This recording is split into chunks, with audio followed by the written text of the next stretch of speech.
what did I see? What did I see when you sing it? What did I see when you swing it? That funny old tune will drive me to ruin. It came along and made me its slave. Now I'm craving things that I should crave. It came along and made me its slave. Now I'm craving things that I should crave.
Hello everyone and welcome to another episode of Tinfoil Tuesday. How are you all doing? I hope you're having a good Tuesday afternoon or whatever time it is where you are. I forgot to turn on my little pride thing.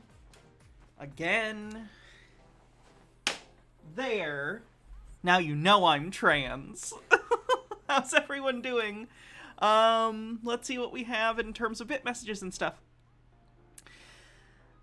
Sky Comet says 13 days till Christmas in July. We need a Santa in swim trunks. Any volunteers? I don't know if the beard would look very good on me. I'll be a good Mrs. Claus, though. I've tried a beard before. Didn't look good. Didn't feel right. And that's it. We're caught up. How's everyone doing? Welcome to another episode of Tinfoil Tuesday.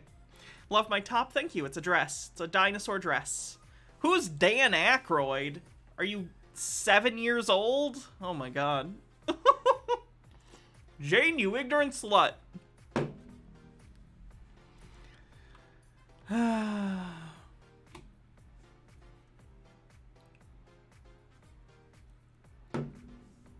Aykroyd is an actor. He wrote Ghostbusters. He co-wrote Ghostbusters and other films. You may know him from the film Nothing But Trouble, but probably not. No one saw that one.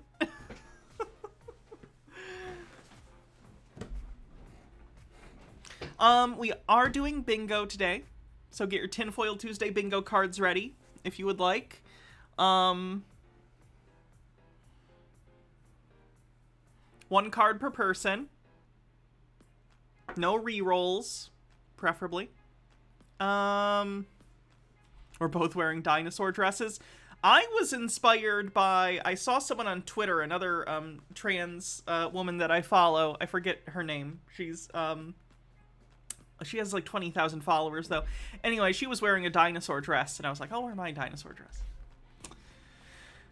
Bumble Homestead says, it's very difficult to not respond LOL Baja every time someone says you have a cute top.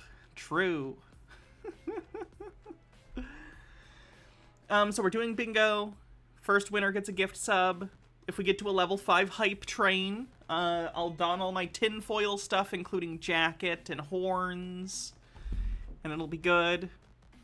Anyone with like a monster girl fetish might be into it. I don't know.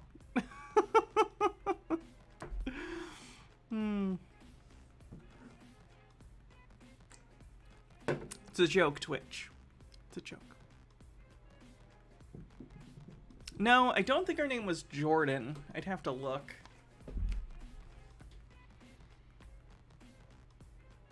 Let me see if I can find her tweet.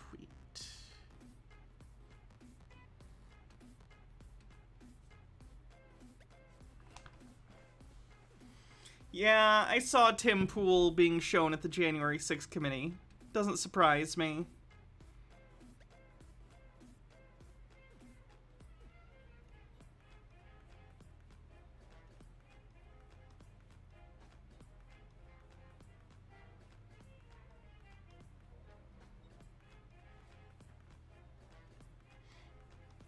He already made a response video? Of course he did. Sorry, I'm just trying to look for whose account that was. I don't know if I'll be able to find it. I follow a decent number of people.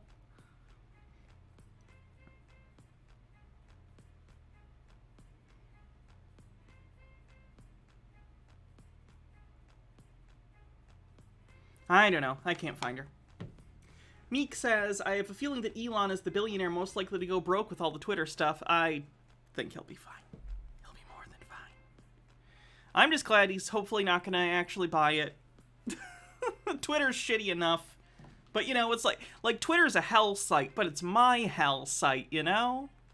I'm used to it. I have followers there. I have like 20,000 followers. I don't want to restart. Do you know how many years I've put into shit posting there? Okay, I can't get that time back.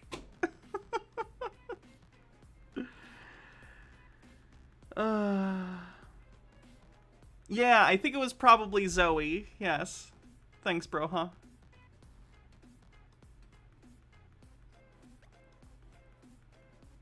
Alright. No hype train yet, so let's just get into it. I don't know, let's start with this. Dan Aykroyd's fucking crazy, and he wants to sell you grain alcohol. Let's take a look. Dan Akroyd. Actually, you know what? Vodka isn't. Vodka's a potato. Vodka's potato. That's not a grain alcohol. He wants to sell you vodka. Since childhood, I have been fascinated with the invisible. Alright, hold on. I gotta turn it up. So, like I said, this stream, we're going to talk about Dan Aykroyd. Not entirely, you know, there's other stuff going on as well. But first I wanted to watch this advertisement for his vodka brand, which I'm sure you've seen if you've ever been in a liquor store in your life. Crystal Head Vodka. Have you ever seen, I know I had a bottle of it at one point, from when I was an alcoholic. I guess I still am, I just don't drink anymore. But it's basically a big thing of vodka that comes in a glass skull. So if you've ever seen that at the store, that's what that is. Dan Aykroyd has a vodka brand. And if you don't know why it's a crystal skull, it's, yes, because of the crystal skull alien conspiracy, which he will talk about in this video.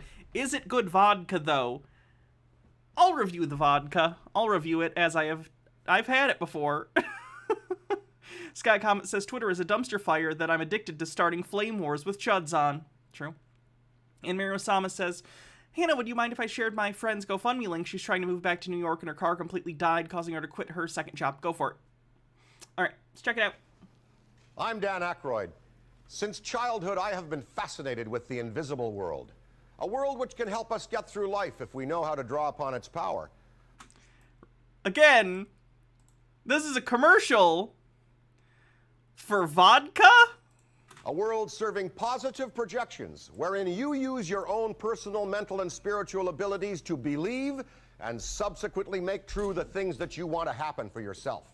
Also healing, miracles, the presences of spirits and beings once living, now gone into another life, but who continue to intrude into our waking consciousness by, for instance, haunting people or places. The implicit potential indestructibility of the soul must concern us. Sir, do you want to tell us about your vodka? Is this how you lead? I'm just saying, like, I get that he's crazy, and if he wanted to put the crazy stuff in here, that's fine. But, like, why didn't he lead with, Hi, I'm Dan Aykroyd. You might know me from hit films such as Ghostbusters. No, I'm Dan Aykroyd. Hello, I'm crazy. I like ghosts. Want to get drunk? Is basically the pitch here. H-Baird says, good thing they never made an Indiana Jones movie about crystal skulls. Sure dodged a bullet there. And Miru-sama with the link says, thank you so much. It's her first GoFundMe, so she kind of goes on for a bit, but the gist of the money is to repair, get a new car, move back to New York. Cool. So check out that link. And Dr. Gamble says, is Dan just a Ghostbuster 24/7? Yeah, basically. At least in his mind. All of the foregoing are actual elements in our existence. Over half of the world believes in such phenomena. There are plenty of photographic and audio materials, both conventional and digital, and also some trace physical evidence, which support the premise that ghosts, UFOs and their occupants, plus other non-worldly presences exist. These are very different claims that it's weird that they get lumped together. Like, ghosts are a supernatural claim about basically the existence of souls and non-corporeal existence of personality beyond death, whereas UFOs typically, even though they just stand for unidentified flying objects, which by exact definition is pretty vague, usually means alien spacecraft, extraterrestrials from space, aliens on the bingo card, by the way.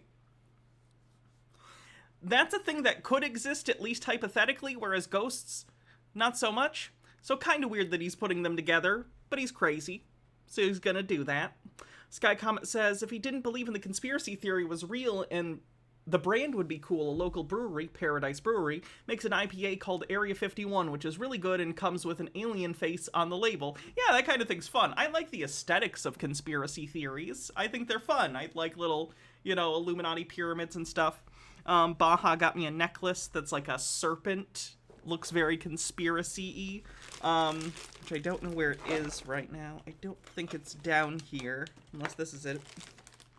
Oh, this is an all-seeing eye necklace she got me at the same time. I think this was a Christmas present. But, yeah, conspiracy aesthetics are fun. It's just that the real thing is bullshit.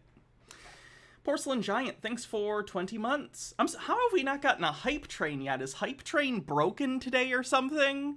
It feels like we should have gotten a hype train by now. Stone Corbell says, totally non sequitur, but did you see the January 6th hearing today? A guy who participated in the riot, former Trump supporter, testified against the rioters, but at one point used the phrase, thank the gods, plural, before the conspiracy people claim he's part of the pagan Luciferian conspiracy now. Oh, God. Overthought says, must have been something in that conehead makeup that leached his brain. I guess so. They indicate a supra form of reality as valid as our normal reality. But there is no jar of ectoplasm, and no one will show us the bodies from Roswell. We've had nothing to touch until now. This is an accurate glass rendering of a human skull.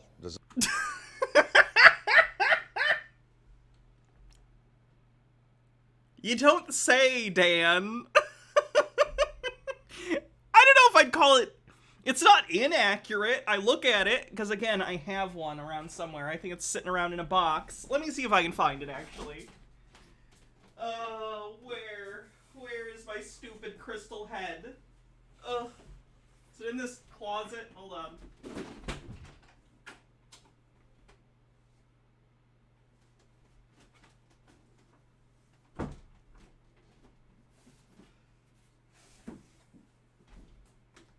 I just wish I had it right next to me so I could show you guys so you know that I've had it.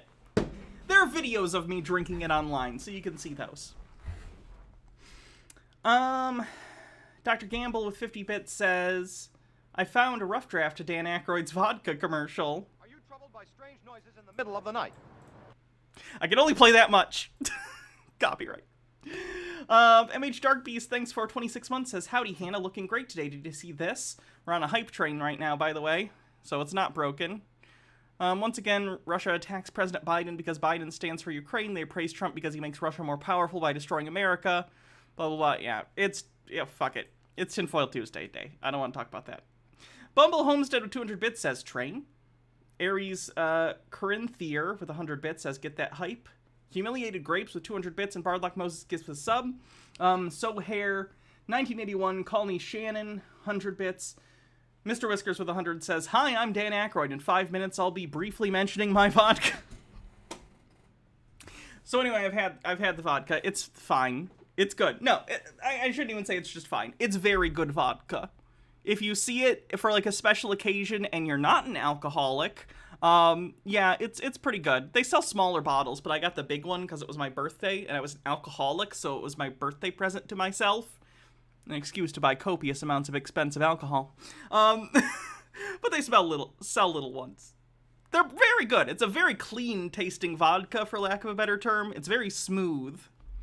Siberian Winter says, does anyone else get extremely annoyed at these kind of things? It's like, hey, I'm rich enough to believe crazy bullshit and have nothing happen to me because of our society's misplaced worship of wealthy people. Buy into my grift. Again, at least the vodka's good.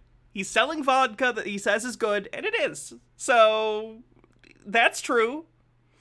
Fenekagami with 100 bits says, hype, Daima, Oni-chan, thanks for 7 months. 91% Designed by my friend, renowned American portraitist and landscape painter John Alexander, whose most recent exhibitions include showings at the... Okay, this is pretentious, though. To be clear, this is fucking pretentious. It's a glass skull. It's fine. Humiliated Grapes, thanks for gifting a sub.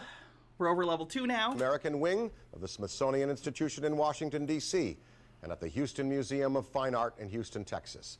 It has been constructed to our demanding specifications after more than 2 years in development. You spent 2 years designing a bottle shaped like a human skull? I kind of thought evolution already designed the human skull for you. You just kind of had to make it in glass, but I don't know how vodka works. Langren, thanks for a link with 100 bits. The link goes to... Y'all stopped detonating Anakin Skywalker when he became Vader but can't handle Elliot Page. I saw that. By one of the leading 21% to level 3. Glass manufacturers in Europe, Bruni Glass. According to Bruni, no one has ever attempted to make a bottle of such quality and complexity as I hold in my hand. The obvious question is, why did we do this? John and I... Yeah, I'd say have always so. been avid researchers on the subject of the legendary 13 crystal heads, which have been unearthed at numerous locations and at... Okay, so the crystal heads thing, which is in fact what Indiana Jones and the Crystal Skull is based on. It's a conspiracy theory predicated upon some 150 years ago, explorers in that sort of explorer-y time where white people would just go wherever they wanted in the world and take shit from other countries, because of course they would. People started finding these crystal skulls around the world. I'll pull up some pictures real quick. Avant Gardner with 250 bits says, thanks for the subathon. I got my partner into your stream, but they had to quit before Danzy started. Fair. Crystal skull. So, they started finding these, like, crystal skulls, for lack of a better word. Spoilers, they all turned out to be fakes. Basically, they were things that modern contemporaries had made and then brought home in order to basically do a hoax. And then one person did it, and then there were copycats, so there are these crystal skulls out there that, don't get me wrong, are kind of neat to look at, but conspiracy theorists think they're alien or something like that. They're not. They're literally just, like, crystal skulls that someone made 150 years ago. They're cool, but not for the reasons they think. Various times on our planet. 33% to level 3. The story goes that 13 crystal heads have been found in places varying from the Yucatan Peninsula in Central America to the American Southwest in New Mexico and also in Tibet. There are now 7 heads known to be in mankind's custody. Mitchell Hedges in Ontario, Canada. Smithsonian Institution's Exhibits 1 and 2. The British Museum piece, Max in Texas. The Cross in Mexico Puka, thanks for 500 bits. City. And one currently owned by a woman in the Southwest who claims that she had to finally put it in a closet after he or she began speaking to her.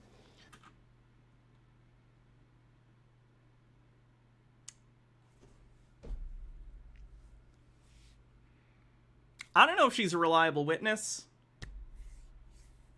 Just a hunch. Stinky Boosh 77, thanks for 20 months. Scientists estimate that it took 80% to level 3. Of course he gendered the skull. You have to gender the bones. Ooh. between 300 and 500 years to carve one of these heads from a single piece of quartz. However, in tests conducted on the Mitchell Hedges head by Hewlett-Packard Labs in the 1960s, they could find no discernible tool marks on the head to show how it was carved. Mr. Whiskers, thanks for gifting a sub. Equally fascinating is that according to both physicists and jewelers, these heads should not exist, but should have shattered in the course of making them. That's just a lie. That's just untrue. You can make skulls out of crystal. They're fine. First name bunch of numbers says, I love how this is supposed to be an ad, but he's just wandering off into his favorite conspiracy theory. I know! Sell us the vodka, Ray. Dr. Gamble says, X-Files theme intensifies. Bittergrin, thanks for gifting 5 tier 1 subs. Overthought says, usually after enough vodka, I'm the one talking to the skull, not the other way around. Are you Hamlet? Is Hamlet in my chat right now? In the film Indiana Jones, It's pretty good. Got Hamlet. Pretty good. The Kingdom of the Crystal Skull, the well-known Mitchell Hedges piece is referenced, as well as the concept that some of these heads may have an extraterrestrial origin. Indeed, the Navajo believe they were bestowed as a gift to their people by higher beings, not of this earth. I don't think that's accurate. I don't think that's true. As a means of cataloging sacred cultural knowledge from the past, assessing the present, and foretelling the future. Contrary to the common perception of the skull as a symbol representing death, the people from these cultures, the Aztec, Mayan, and North American First Nations, for whom these artifacts possess sacred and mystical properties, associate the crystal heads with a life-affirming symbology. In ancient tellings, the heads are living and sentient, sources of knowledge. There are no ancient tellings. These were, like, made up by fucking people 100 years ago. I guess they could have made up legends with them. Kippy says, tip for tip-top, or top-tier Hamlet joke. Thank you. 18% to level 5. Insight and power. The Mexican Day of the Dead is an example of how in Latin America the skeleton is celebrated as an icon representing life beyond our corporeal existence. On the feast day, the dead are held to return and commune with the living. It is in this spirit that we brought our project this far. We now have a touchstone and replica, which allows us, if we wish, to connect to the message of the crystal head's purpose on Earth. the enlightenment of humankind to the spiritual awakening which can occur in all of us, and the acceptance that there is more to life than mere material reality. Hopefully this acceptance will lead to a less violent and more harmonious world as we respect the idea of higher power sources. Now, what to put in a bottle laden with such symbology and iconographic value? Such a symbol, which speaks to our own common universality, should have joy associated with it, shouldn't it?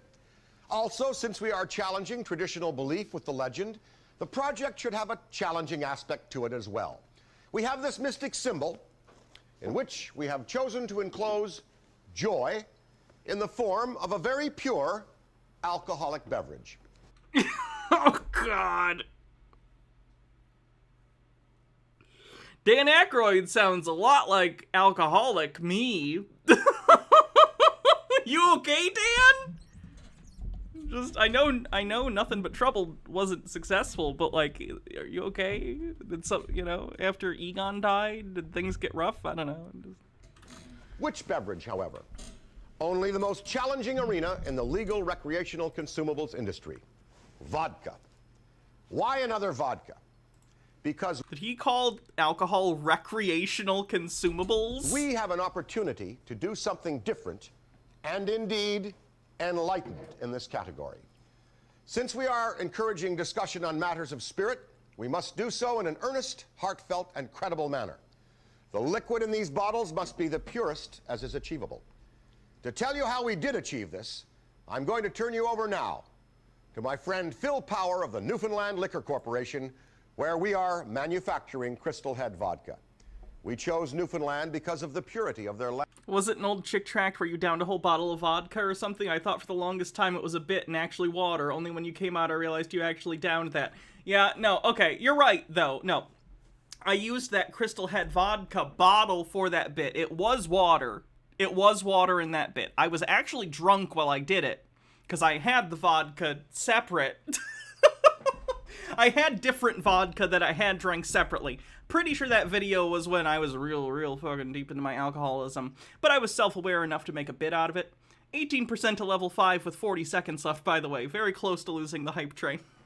Save it.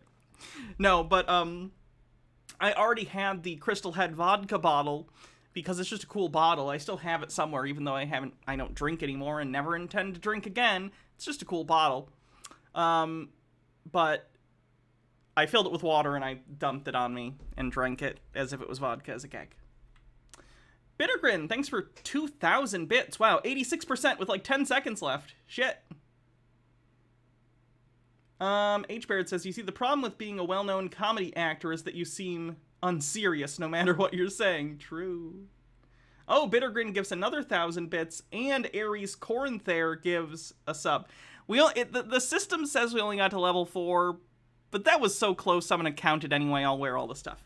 That's a level 5 as far as I'm concerned. Excuse me, I apologize. That was gross. That's a level 5. I'm calling it. That's a gimme. Water. Newfoundland is known in Canada as the Rock, and for good reason. It's located off the coast of Canada, about 1,000 miles east of New York. It's so far east, it's in its own time zone, and it is in the easternmost part of North America. Therefore, it is far away from most forms of pollution and enables us to use some of the purest ingredients possible. Here's Phil to tell you more. Thanks, Dan. We were very excited when you brought this project to us. Whoa. Holy mic quality difference, Batman. In order to make Crystal Head vodka, Didn't even try we use for the purest consistency. alcohol available. It's not double distilled, it's not triple distilled, it's quadruple distilled. This alcohol contains no fusel oils. These are compounds or impurities that are found in whiskeys, brandies, and rums, and we certainly do not want to have these in Crystal Head vodka. The next step in making Crystal Head vodka is to use pure Newfoundland water. We take this water and blend it with our alcohol, and then we triple filter it through carbon to ensure its complete neutrality. Just when we thought we could not make Crystal Head vodka any more pure, Dan came up with a suggestion. He proposed filtering it through diamonds. We triple filter the vodka through 500 million year old crystals known as Herkimer diamonds.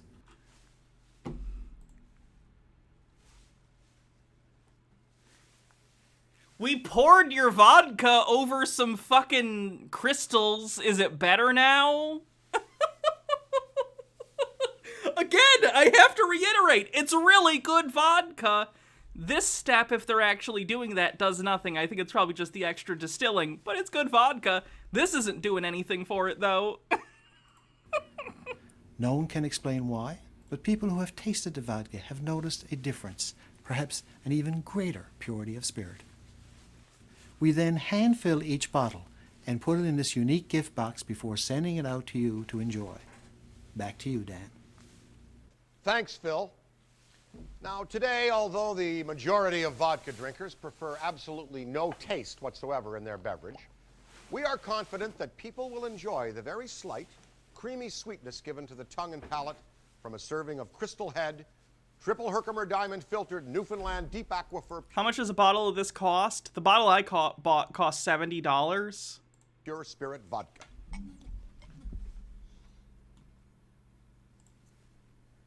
Perfect as a lone shot. Chilled or served in a signature drink of the mixologist's own creation. The Headstone. I think it's like $70 for the equivalent of like 2/5 of vodka. I don't know what 2/5 are called. Is there a size for when you have like a fifth of vodka and then another fifth of vodka together? You know what I mean? A handle? Is it a handle? If that's what it is, then that's how much it is for $70. Hanger. For like a premium liquor, it's not terrible. It's funny how he advertises it. Whether you wish to explore. Meek says, too bad that this isn't a bit used to sell his alcohol brand. If it was, that'd be genius. Yeah, no, he's just actually crazy if you've seen his interviews. I have another interview of his pulled off to the side that we can maybe watch later. And discuss the mystical implications of your life on this amazing plane of existence or not, as you enjoy a fine premium beverage. The truth is that this is a luxury vodka in a cool bottle and at my personal request, manufactured to bring you a truly non-enhanced, pure spirit. Thank you.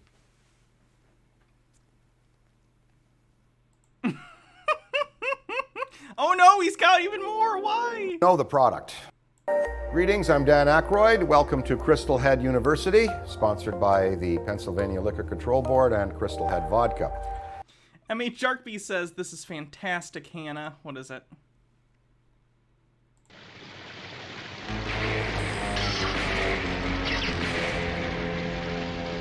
I have essentially been banned from Twitter as a consequence, unless I delete the hateful tweet in question.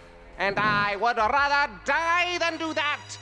And hopefully, it will not come to that. Although who the hell knows in these increasingly strange days? If I'm required to acknowledge that my tweet violated the Twitter rules. What rules, you sons of bitches? Remember when pride was a sin? Were those male breasts or female breasts that were removed? If they were male breasts, then why were they removed? And finally, with regard to the final phrase, criminal position, I must say that I have had some post-coital, so to speak, regrets about that phrase. It is clearly the case that the surgical operation performed by the butchers who butchered Elliot/Ellen was legal. So, was it criminal or not? Were the operations undertaken by the fascist physicians who carried out the Nazi medical experiments legal? Yes, under the laws of the time. But were they criminal? I'll leave that question up to you to answer. And I am not taking down that tweet or acknowledging that my tweet violated the Twitter rules. Up yours, woke moralists. We'll see who cancels who. Wait a second. Shouldn't it be who cancels whom? Fuck you. I fucking hate Jordan Peterson so much. You know the product. We've been having great success with it. You embraced it. It's in bars and restaurants. It's an ultra-premium vodka. Dan Aykroyd is so lucky that, like, it's actually good vodka. Because I don't think his craziness would have been excused otherwise. Being a Ghostbuster only gets you so far, I think. Did he call anything Marxist socialism? If he did, yeah, then I'm vodka that the consumer is now enjoying. you get it. You see what's going on here. We have a lovely package that produces a rye reaction, W-R-Y. We're going to hold a little education session here about the product. What we produce is a pure spirit, a clean spirit. With that, we have won the San Francisco World Spirits Competition, the double gold medal. 200 white spirits, 30 judges sitting there at tables trying all of the white spirits in a blind taste. We rose right to the top with a unanimous vote. So what you get with Crystal Head is you get the quality of the beverage, which is quadruple distilled and filtered through charcoal, and then filtered again through Herkimer diamonds. Herkimer diamonds are semi-precious crystals. They bubble up. I like the term semi-precious crystals. You can tell people had some subpar crystals, and they're like, we're not just dirty crystals. We're semi-precious. We're not precious. We're semi-precious. Marketing has just made everything impossible, hasn't it? Nothing means anything. Everything is just, I don't know, how do I sell this? How do I define this so it's worth selling to someone? And I just hate it. I hate it so much. To the top of the ground in 2 places on the planet, anomalously. These beautiful semi-precious crystals, we get the white ones, the satin white ones, and we put them in a cone and we pour our vodka through there. And I gotta look this up now. Herkimer diamonds.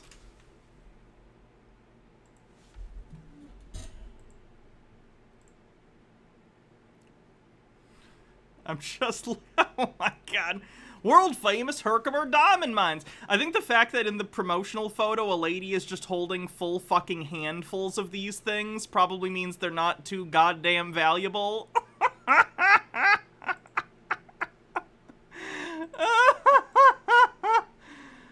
Oh. And you know what sucks? You know what sucks about this? Is they're actually, they look cool, right?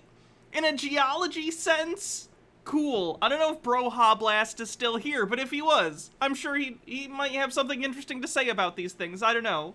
Because he does the geology. But, like, they can't just be these cool quartz. They're double-terminated quartz crystals. They can't just be these cool crystals. They have to be marketed as, like, diamonds. Ah! Logarth says, I have been to these mines and they're a hoot. This is a great campground right next door. I go every summer. They let you go out and mine them yourself, and I'm sure that's a ton of fun. And I'm sure that's super cool. It just annoys me that they're being used as a marketing tool by an ex-Ghostbuster to sell his vodka, and it almost annoys me more that the vodka isn't even bad. It's actually quite good, so it makes me mad that they feel the need to be deceptive like that and lie and do a pointless fucking, like, I pour these over crystal filtering thing in order to sell it, because it's actually good on its own. Like, it's good! it produces a beautiful satiny finish that you can enhance if you freeze your head. Why is Crystal Head the bartender's friend? Well, it's a clean slate. It's a virgin canvas.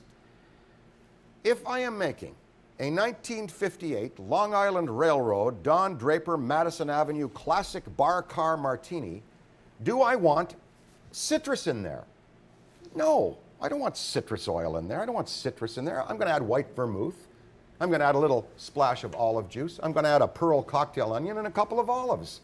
The bar car martini is 2 ounces of Crystal Head, a splash of vermouth, splash of olive juice, a pearl onion, and 2 olives. Crystal Driver is Crystal Head vodka, 2 ounces in a rock glass with ice. Get a squeezer, get tangerines, clementine. He's getting too excited about this. It's like he's horny for the vodka. He's like, it's like his breath is getting a little heavy, you know what I mean? He's getting too into it. Squeeze them and pour that in there, and it should look like an egg yolk is just infusing the liquid in the glass. Crystal Head is available at your local PA Wine and Spirits store, and you should also log on to finewineandgoodspirits.com to check the availability. Crystal Head is really the great gift item for both the Halloween season and for Christmas. Also, Fine Wine and Good Spirits can be found on Facebook, references there, and Twitter. As always, use your head and drink responsibly. Any questions? What an interesting guy. Let me be clear, unlike a lot of the conspiracy, like, I don't hate Dan Aykroyd, I think he's just a weird rich guy who was funny in the past. In the past is the important part there. But Dan Aykroyd, probably an okay dude, just weird. Just very weird. Necro Plays Games, thanks for 17 months at Tier 3. Says, almost time for another hell creature to be born. Big brother Saul. Can't wait for a sibling, I'm sure. Stromboli for Wi-Fi says, it's not a fucking bartender's friend. Try pouring from a skull bottle versus any other bottle with a fucking spout. As a bartender, F you, Dan. Ooh, okay. Spicy. A little bit spicy. Let's look at the bingo card. Well, no, we'll do this quick first. Only one thing probably from CC today. I didn't think his other things were all that interesting. He has posted other videos since we last watched him, but they're mostly the same thing. So I thought we'd just watch this brief 1-minute video he took, I think yesterday or very recently. Good morning, good evening, good afternoon, wherever you may be. CC here, Chris, from New York, Westchester County. I think it's a 7/9/22. This is a conspiracy theory. See those lines that are in the sky? Yeah, that's a conspiracy theory. They don't exist. Chemtrails on the bingo card. Chris seems to be under the impression that when people say chemtrails aren't real, that they're saying these things don't exist that he's pointing to.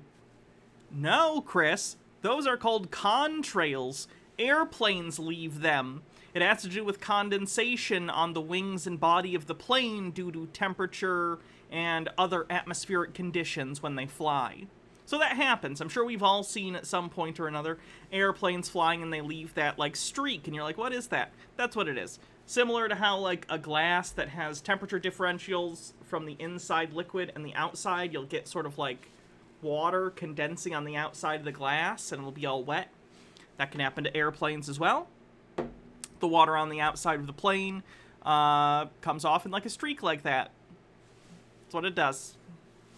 That's it, Chris. Okay. No, these don't exist at all. These lines in the sky. They exist, Chris. They're just not nefarious. Fake clouds. It's water.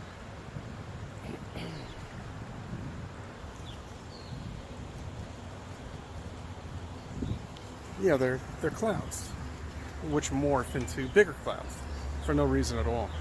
It's water vapor that's coming off of the plane, and then over time it does the thing. What's it called? What's it called when a vapor like that disperses and becomes less dense over time? Whatever that is, that's what it's doing. First name punch number says, all the condensation comes from the engines. Water vapor is a byproduct of combustion. It's the same phenomenon when you see a car exhaust on cold days. Diffuse, thank you. Sky Comet with a link in 50 bits. Your words are as empty as your soul. Mankind ill needs a savior such as you. Up yours, woke moralists. We'll see who cancels who. Okay, that's pretty good.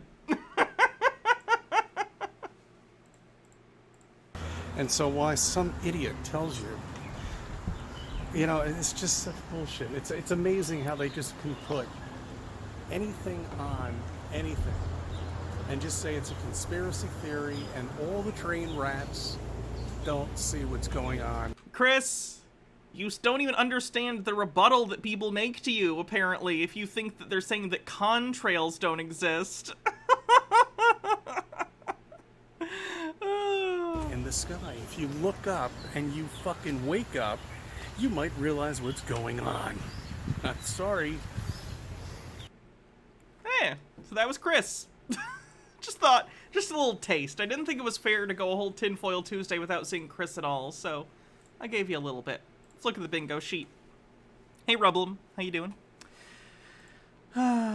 Boy, I think we only had, this is Marxism, Socialism, Communism, but it totally isn't, and wherever Chemtrails is, and I think that's it. Because no one was in a car. So that should be it for now. If I can get that down, we good. Cool.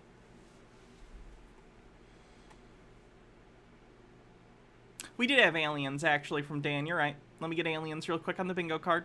Thank you. I don't know how I missed that one. That was like the most obvious one.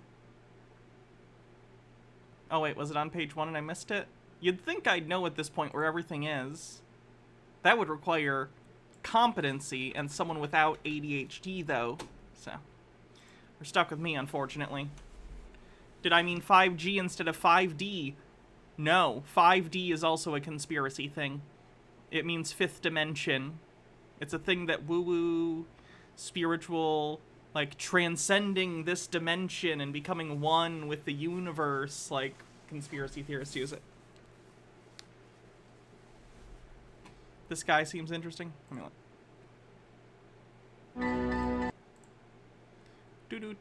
I will have to check him out. Conspiracy stuff I try to... If you do give it to me, that's fine, but I usually only watch it the subsequent week or later, because otherwise people could cheat on bingo by finding conspiracy videos with specific content and then sending it to me. Does that make sense?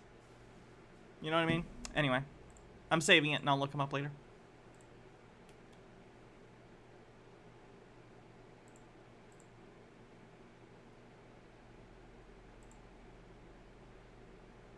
I know that it's often said that children are our future, but the creator of Jilly Juice, Jillian Epperly, if you've never heard of her, Jilly Juice is an alt-health panacea that claims to cure all illnesses. By the way, Jillian defines illness to include being gay, being lesbian, being trans, so she thinks if you take this medicine, you will become straight and cis. Actually, not necessarily straight, either.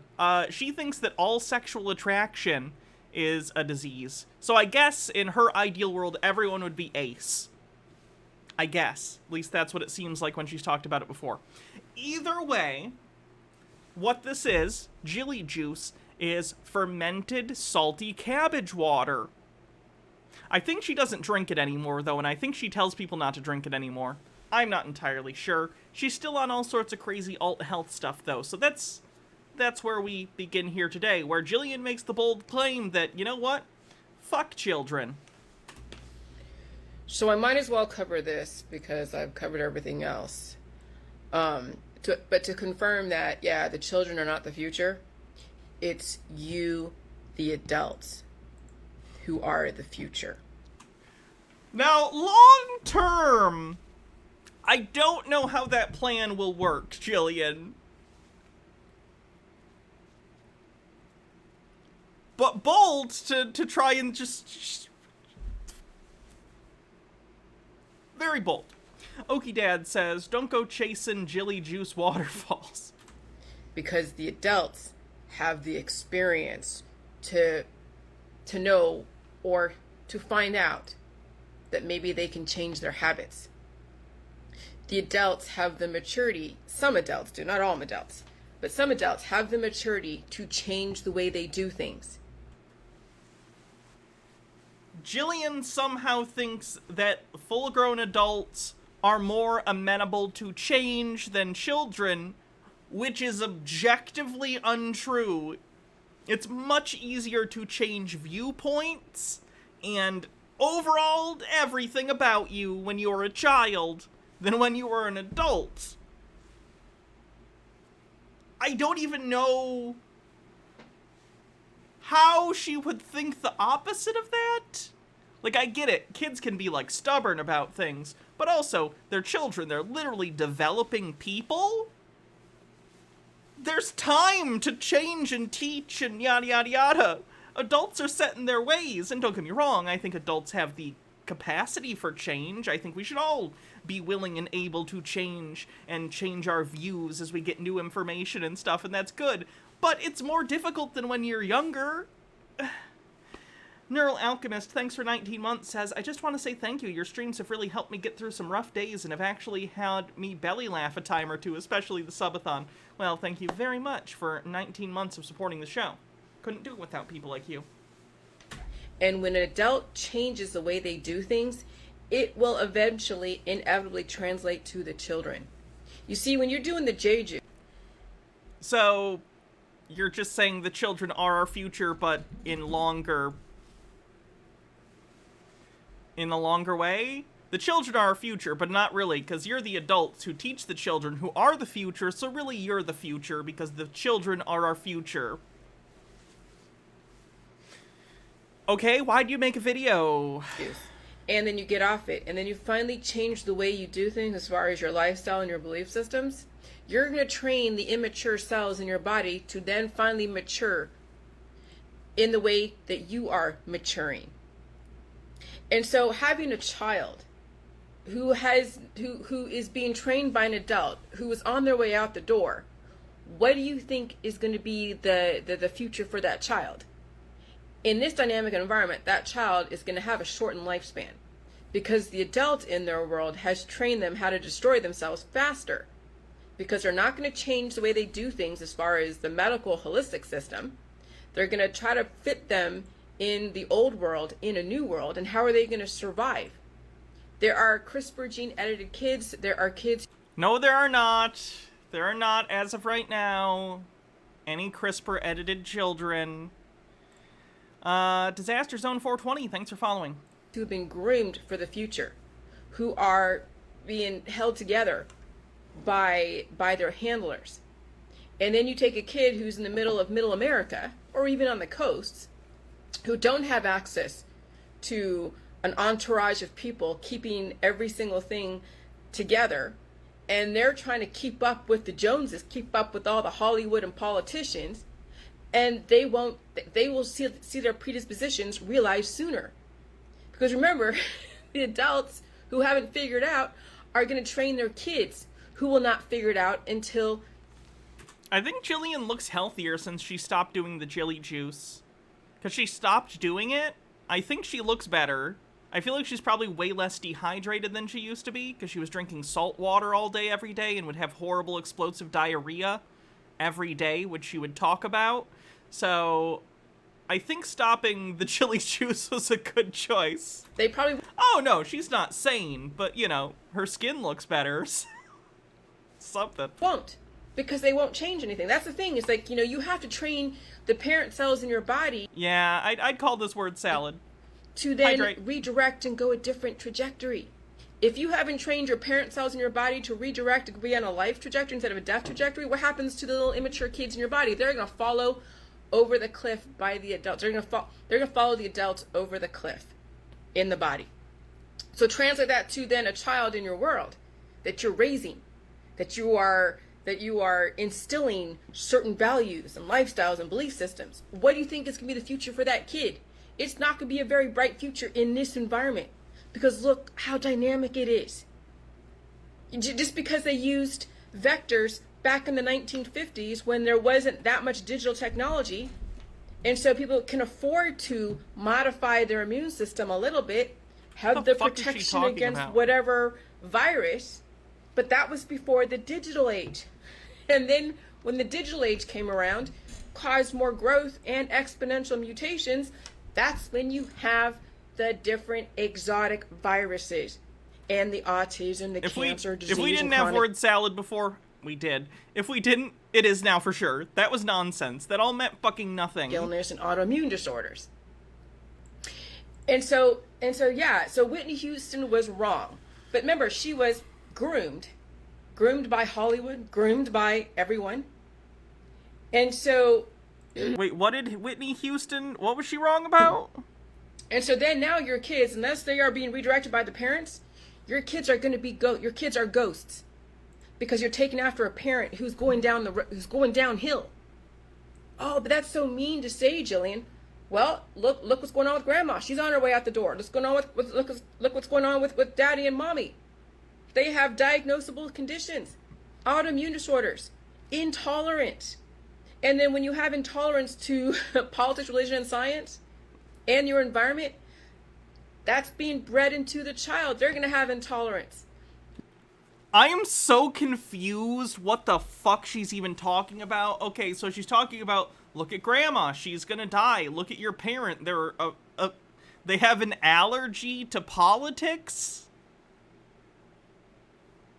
What do you mean they have an allergy to politics? Okie Dad says, thank the vectors for my autism, apparently. And Nina is meaner, thanks for 11 months. Maybe they might get exploited for a little bit from the system if they can show that they have some kind of gift to contribute. But that's very rare. We have 7.9 billion people who are redundant in our society. The only way you're going to come up on top and rise to the top is if you stop doing the things the way your parents fucking did them. Because the way your parents are going in this environment, it's only going to make your death trajectory faster. Okay? And so if your mom and dad died, that's where you're going to end up. Well, no shit. Well, yeah. But before, you had a longer time in between diagnosable conditions. Now, with how aggressive the DEWs, the HARP, the CERN, the Y... HARP! Wait, HARP is on the bingo card, right? H-Bird says somebody had too many edibles while watching Inside Out. That sounds like a lovely evening, honestly. Inside Out's a good movie. Watch that and then Soul. Good double feature. Yeah, we got HARP on the bingo card. We did it. Wi-Fi generation.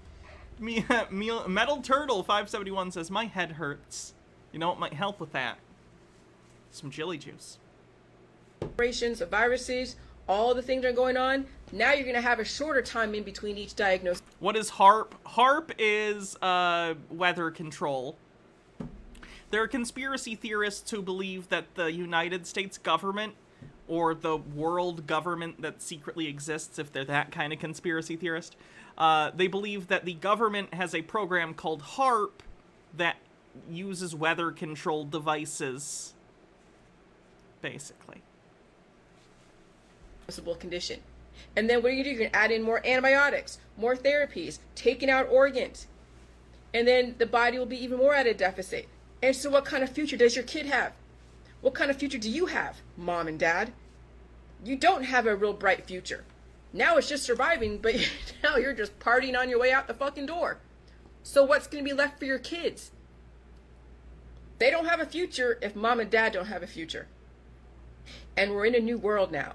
We're in a vastly new fucking world. It's time now to understand that what you did before, mom and dad, isn't going to wash in this environment. It hasn't washed for a while. That's why all the activism, because people knew that things were happening faster. Cancer, disease, and chronic illness, and autoimmune disorders, and autism, things were happening faster, but they couldn't figure out what it was. They kept blaming the V's, or blaming this, or blaming that.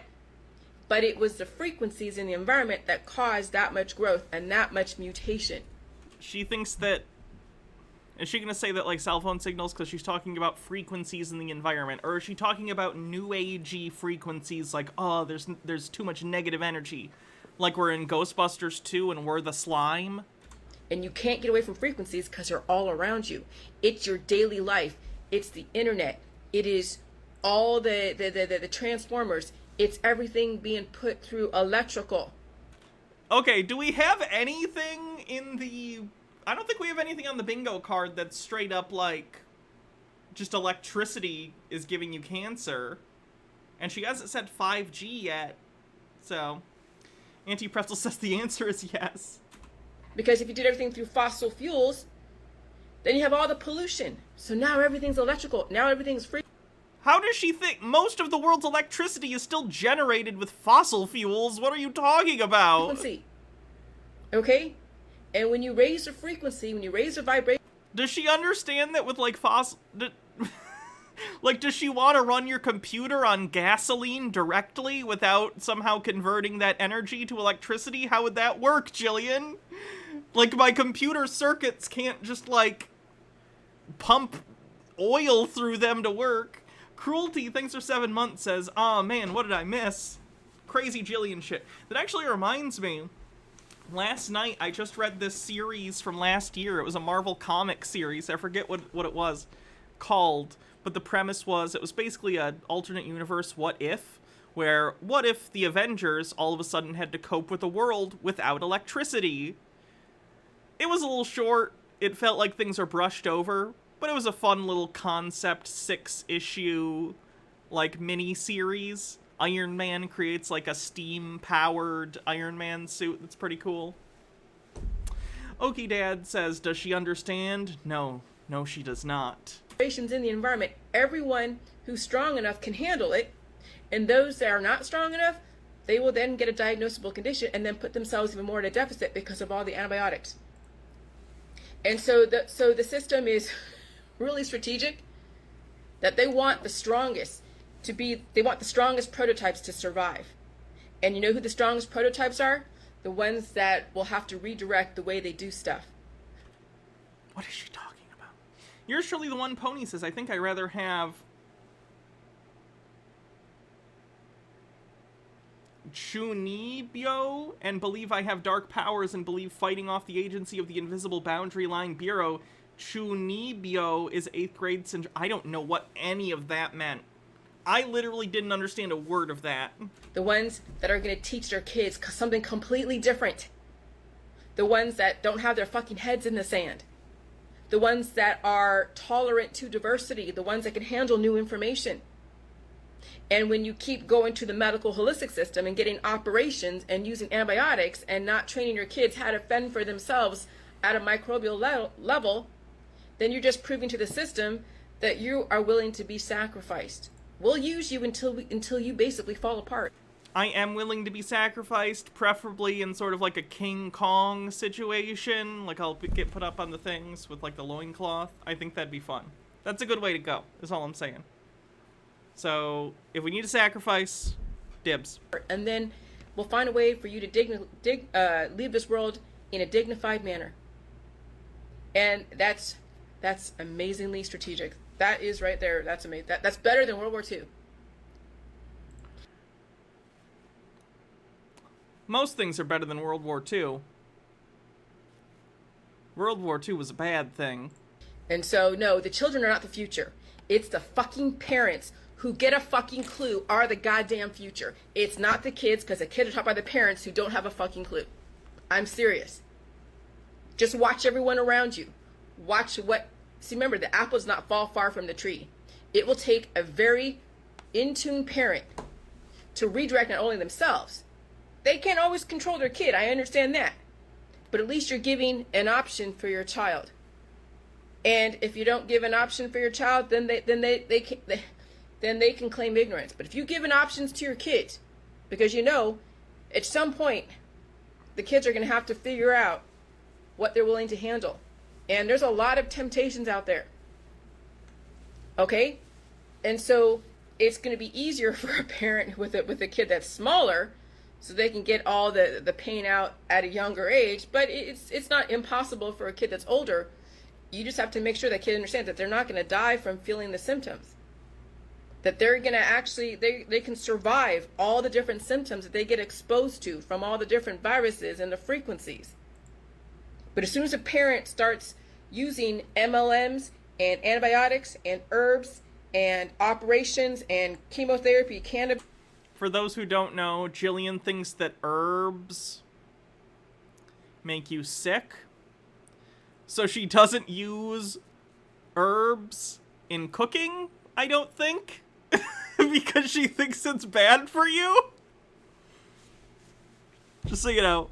Radiation, surgeries. Now that kid doesn't have a chance. They don't have a chance. And you know, it's sad to watch, but there's nothing you can do. And that's why you have to get to these kids earlier with a parent who is redirecting. Because again, the children are not the future. It's the parents who get a fucking clue, who stop falling into the greed. Right, but then they would teach, even within the context of your scenario, Jillian, then those parents would teach their children whatever you deem to be the right thing, and then those children would be the future. I don't think she understands what children are our future means. The point of children are our future as like an idiom in the first place is like, I believe the children are our future.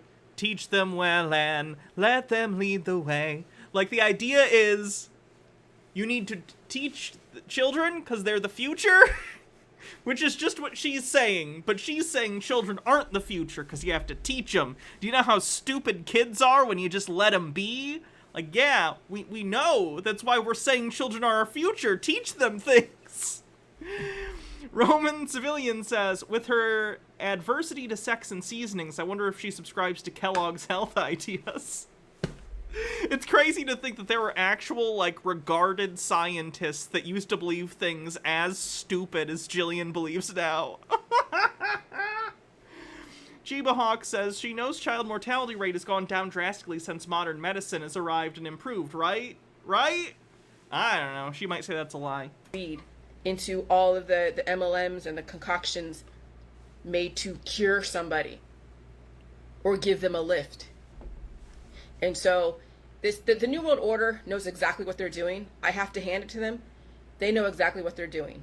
And they're allowing you to leave this world with dignity. They're allowing you to play out your last hand. And they've given you all the choices. You just chose to get caught up in all the capital trappings.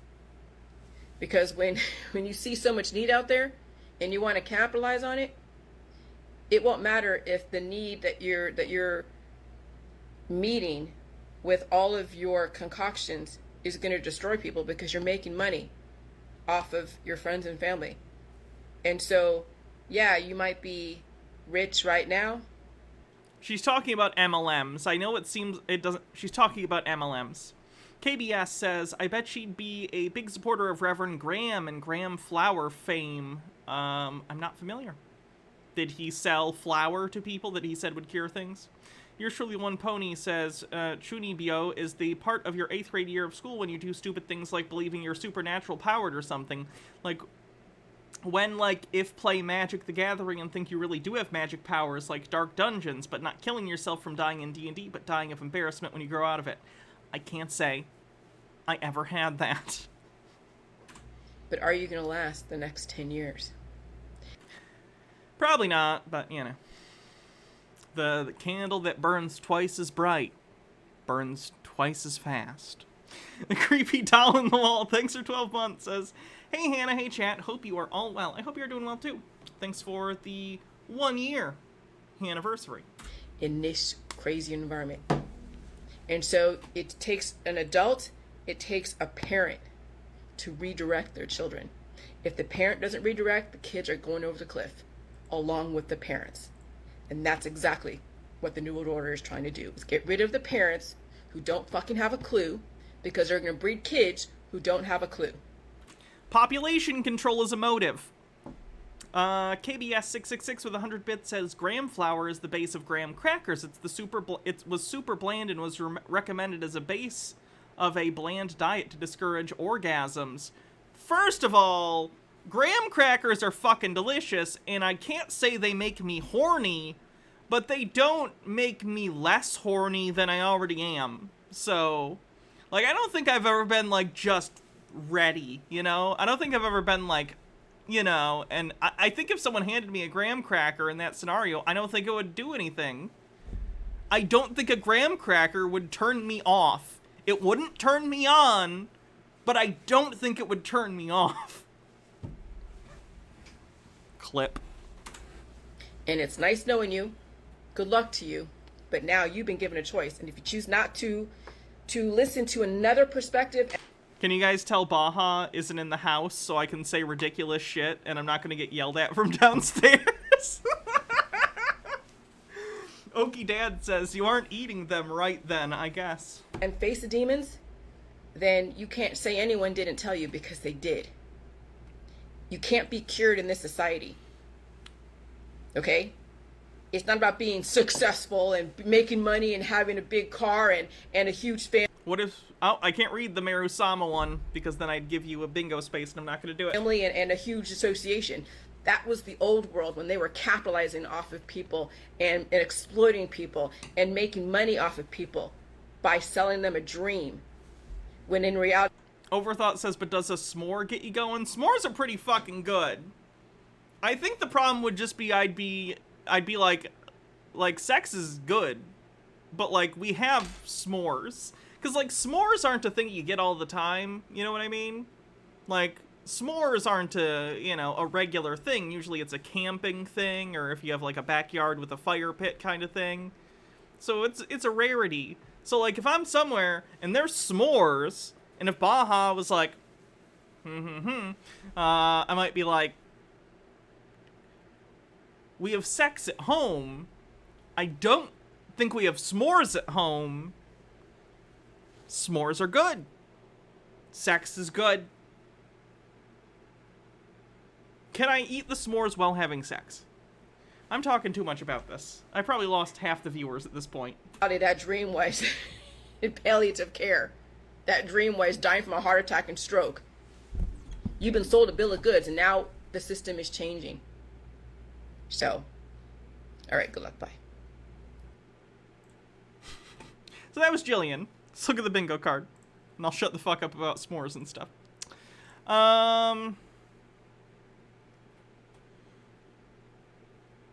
Yours truly, the one pony says, ever bought one of those jars of melted marshmallows? The marshmallow fluff? No, I've never had it.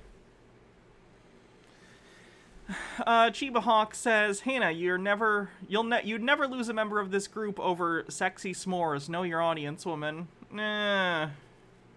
I just don't want to be gross. Forced sterilization / population control is a motive. 5G. She was vague about it, but I know what she meant. I'd call that 5G. There is no more Peter. He hasn't put anything out yet. Word salad, of course.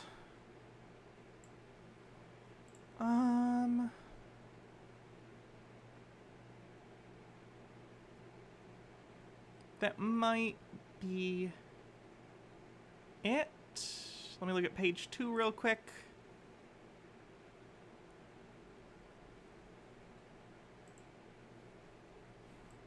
Seriously, speaking of s'mores, though, I got these things at the store some weeks ago. I don't know. And they're like marshmallows that are covered in chocolate and then sprinkled with graham crackers, and they're actually really good. I still have most of them. I think I only tried a couple of them. They're pretty good.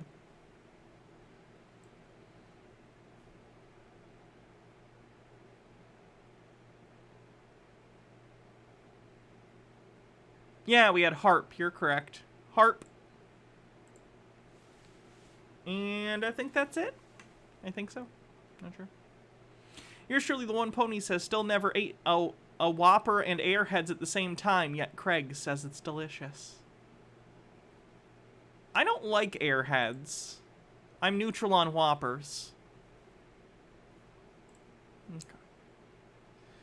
What else we got?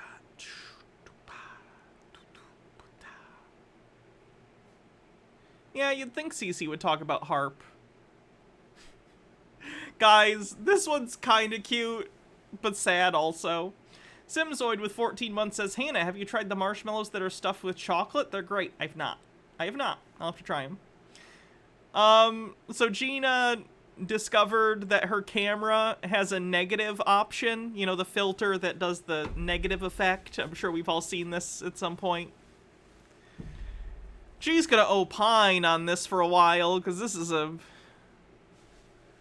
important discovery she's made. I feel like I am in a Matrix world. That's what I feel like. I've took some footage of my front porch, and I turned it into the classic invert. And when I was viewing my porch from the classic invert, look at the colors. Just looking at it, you know, it's like it is like I'm in a matrix. That's what I feel like walking on it. I said, this does look like a matrix. Viewing my porch, my yard, the trees. Doesn't understand how cameras work on the bingo card. In that mode. I was actually trying to see if I could see anything that was not visible to my naked eye, is what I tried to do. Try to see if I could see anything that was not visible to my naked eye. I saw that cloud. I thought, wow, that's a nice looking cloud. Man, I wish those were my thoughts. I saw a cloud. I thought, that's a nice cloud. Damn. What a peaceful fucking life. I'm so jealous. what I said. But this right here, you all. Oh shit, guys, this is a complete non sequitur, but I finally finished season 1 of Star Trek Strange New Worlds. If you're a fan of Star Trek and haven't liked Star Trek Discovery or Star Trek Picard, understandable. I didn't really either. I watched Discovery a little. It's watchable, it's just not very Star Trek to me. But Star Trek Strange New Worlds has been amazing, and it's great Star Trek content if you like Star Trek, like original series, TNG, Deep Space Nine. Please, watch Strange New Worlds. It's so good. The finale was amazing. It's great. They already filmed season 2, which I'm very excited for. Please watch it. I don't want this show to get canceled and have, like, Discovery and Picard keep getting seasons. Please watch it if you're a Star Trek fan. That would... Voyager's okay. It's just, it's not my favorite. I probably wouldn't watch Voyager. I do own Voyager. I own all Star Trek on Blu-ray and DVD. What streaming platform? Paramount Plus, which I think you can get through Amazon Prime Video. This isn't an ad, by the way. I just genuinely like the show. Or pirate. I can't. I don't think I can say that on Twitch. I'm sure if you don't want to get the streaming service, you could find other ways on the internet to be able to see the show legally, of course. But you get what I'm saying. Watch it. It's good. Be really extremely kind of wild if... How would I say Strange New Worlds compares to TNG? Let me put it this way. The first season of Strange New Worlds is way better than the first season of TNG. Let me put it that way. The finale of Strange New Worlds Season 1 is one of my favorite Star Trek episodes ever made. Seriously. Like, out of all of them. And I own all of them, I assure you. We truly did. And the other episodes of Season 1 are also quite good examples of, like, fun, episodic Star Trek. Live in a matrix, it would be so wild. I mean, you know what I mean. There are people who do believe that we live in a matrix. Yeah, hello, you all. If you're just tuning in, this is wild. Of course, I got a filter on me, but this right here in my yard, it is, it's in the inverted mode is what it's in. I'm looking at my phone too while I've got you all on here looking down at it. Simulated reality. And I find myself wondering why, can you all hear me? I find myself wondering why do they have those different filters and things on your phone. Now, that looks really beautiful. It really does. That looks like a purple world. It does. Because it looks cool. Are you enjoying this right now? Other people do too, to some level of novelty. So that's why it's in the phone. If you want to take a picture like that, it's a relatively easy filter to make. It's just taking whatever color it is and inverting the selection to, like, the negative of that color. So if you have a camera app with filters, it's probably going to be on there. And it looks really, I love it. I do. It makes my floor look all shiny, but it does not look real. In this mode, it does not look like my porch. It looks like another reality is what it looks like. What if the color spectrum really is this color? What if our color spectrum is this color and it's not just green and blue skies and stuff? And I don't know how that grape leaf turned purple in the classic inverted mode. I really don't. I don't know how that grass turned. Does she think she's seeing colors that, like, are impossible for humans to see? Or something? Like, does she... It's just taking... Okie Dad says, finally proof that the color wheel is a deep state psyop. Like, it's literally just taking... Okay, so you know how there are, like, opposite colors? Right? This program, this filter just takes it and makes it the opposite color. It's the negative inversion. And purple either. It's yeah. supposed to be green grass. And that tree, look at it, you all. It's another dimension. It looks like another dimension and another world. It does, you all, because we know that. Well, maybe I'm not sure of what things look like in the inverted mode. What the colors are supposed to look like. Well, I know they look like this, but look at all the vibrance. And you ever seen that Avatar? They're blue. The Avatar people. You know the movie The Avatar? And I think when they go to another... Wait, why? Okay, first of all, science fiction is fact. Second of all, why are we referencing Avatar? What is it? Because they're blue? They're blue because they're aliens. I don't know. What? Another place. Their world looks totally different. Totally different. It doesn't, like, match up or anything. Hello, you all. It is neat, Christine, honey. And I thought, what am I going to do a video on? I wanted to see if I could see anything in the sky. I did, so I just, I recorded, I was looking in these bushes, too, for interdimensional beings, see if I could see any cloaked.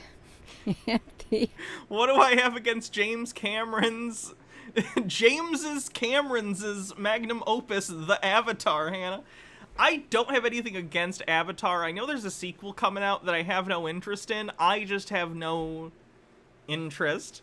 It's a visually nice film on your first watch, but there's just nothing there for me. If you like Avatar, it's fine. I don't care. But I don't believe that there's a single person in my audience who's a genuine Avatar fan. I don't think any of you like that movie enough to call yourself a fan. You might like the movie even, but I don't think there's an Avatar fandom, is there? Other dimension. I'll give it this. Avatar's the greatest 3D film I've ever seen. It's the only good 3D film I've ever seen. That's all I can say about it. And that was when it was in theaters. I've never seen it on home media in 3D. When it's not in 3D, it's not interesting to me. Stone Corbell says Jenny Nicholson only. Well, that's true. Jenny's crazy, though. She watched all the Land Before Time movies, like, in a row. I thought I seen some at times. I did. But it's wild. It's so wild. And purple leaves that are normally green in the inverted mode. Because again, in the color, like, spectrum, in the color wheel, that's the opposite. It's the opposite color, Gina. Like a red would be a blue, you know, or whatever. The human eye sees or very whatever little the direct on the opposite is interior optically. spectrum. Do you think there's the moon right there? I was looking for the moon. I was going to film the moon and I couldn't find it. I guess it was hiding behind the tree. I found it in the sky. Morok says, James Cameron's Avatar is a film about a white man pretending to be indigenous and saving the indigenous people from colonizers. I kind of hate it. Yeah, I guess that's true. It makes a person wonder, really, when you look at something like this, and then I think, how do those green trees in the woods, why are those bluish, dark bluish purple, and these are... You've never seen Friday the 13th Part 3D? I actually own that. I do own it. I like that movie, but I've never seen it in 3D, which makes it way funnier. I love Friday the 13th Part 3D because it's a movie where every 5 seconds someone's sticking something directly into the camera, very obviously, like, oh, it's a 3D movie. But I've never seen it in 3D, and it's so funny. Pinkish purple. And with some white in it. Yeah. It looks like when you're looking at the vibrations of objects in plants. That's interesting. It really is interesting, you all. Mike Max says Avatar is just space Pocahontas. You know, I definitely haven't heard that joke 7,000 times as an observation between when Avatar came out over a decade ago and now. That's the most original observation about it. Guys, holy shit. Avatar is Pocahontas in space also. Dances with Wolves. I don't know why I wanted to be mean about that. I don't know. I'm sorry. I love you, Mike. Don't be mad at me. Bittergrin says, so Avatar... Avatar was beautiful. I saw it in IMAX 3D, and there were parts where I tried to brush ash or pollen out of the air in front of me. It's super beautiful and felt kind of like being transported to another world. I can't tell you anything that happened in the world, though. And, Logarth says, Avatar isn't Pocahontas. It's not Fern Gully. It's Dune. Jesus Christ, people. Now I feel bad. Mike Max, don't leave chat or anything because I did that. You have a right to post... You have a right to post any meme comment you'd like. I'm just an asshole. I love you. All right, moving on. I had to upload this to a private video on my YouTube page. This right here. This is like an adult with the wonder of a child. Look, pretty. She seems fascinated, but is not yet claiming aliens. Not quite. Morak says, Pocahontas was just a teenage girl who was kidnapped by white people as a publicity stunt and died shortly afterwards. Here.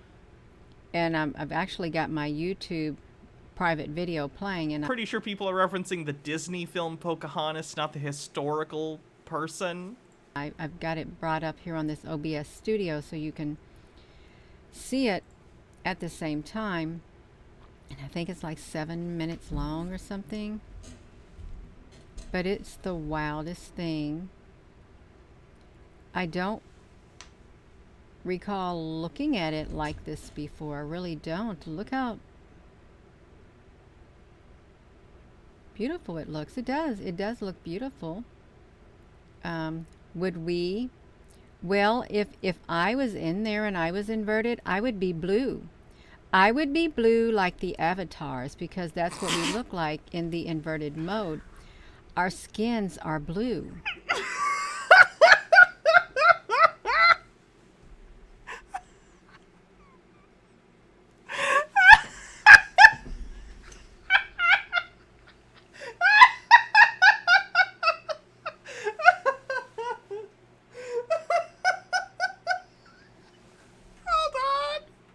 Was inverted, I would be blue.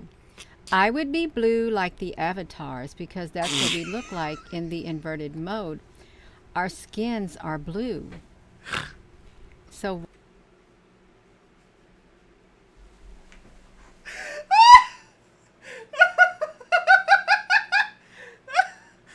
is Cheetah like a situation like the movie Big? Was there a Zoltar machine that a 6-year-old found?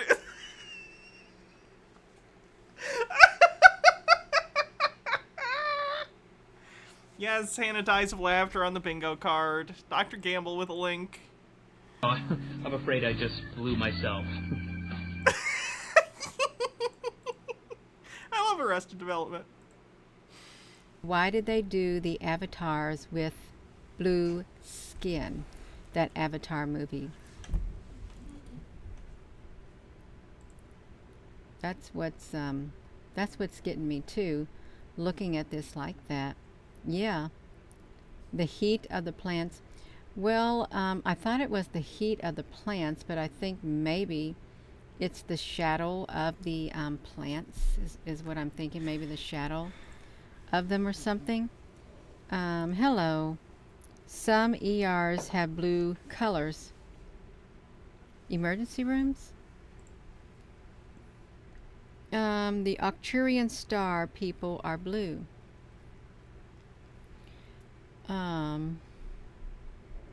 Yeah.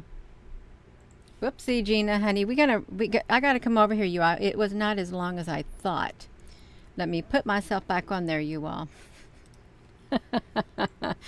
I had to rewind that video. I wanted it to loop and not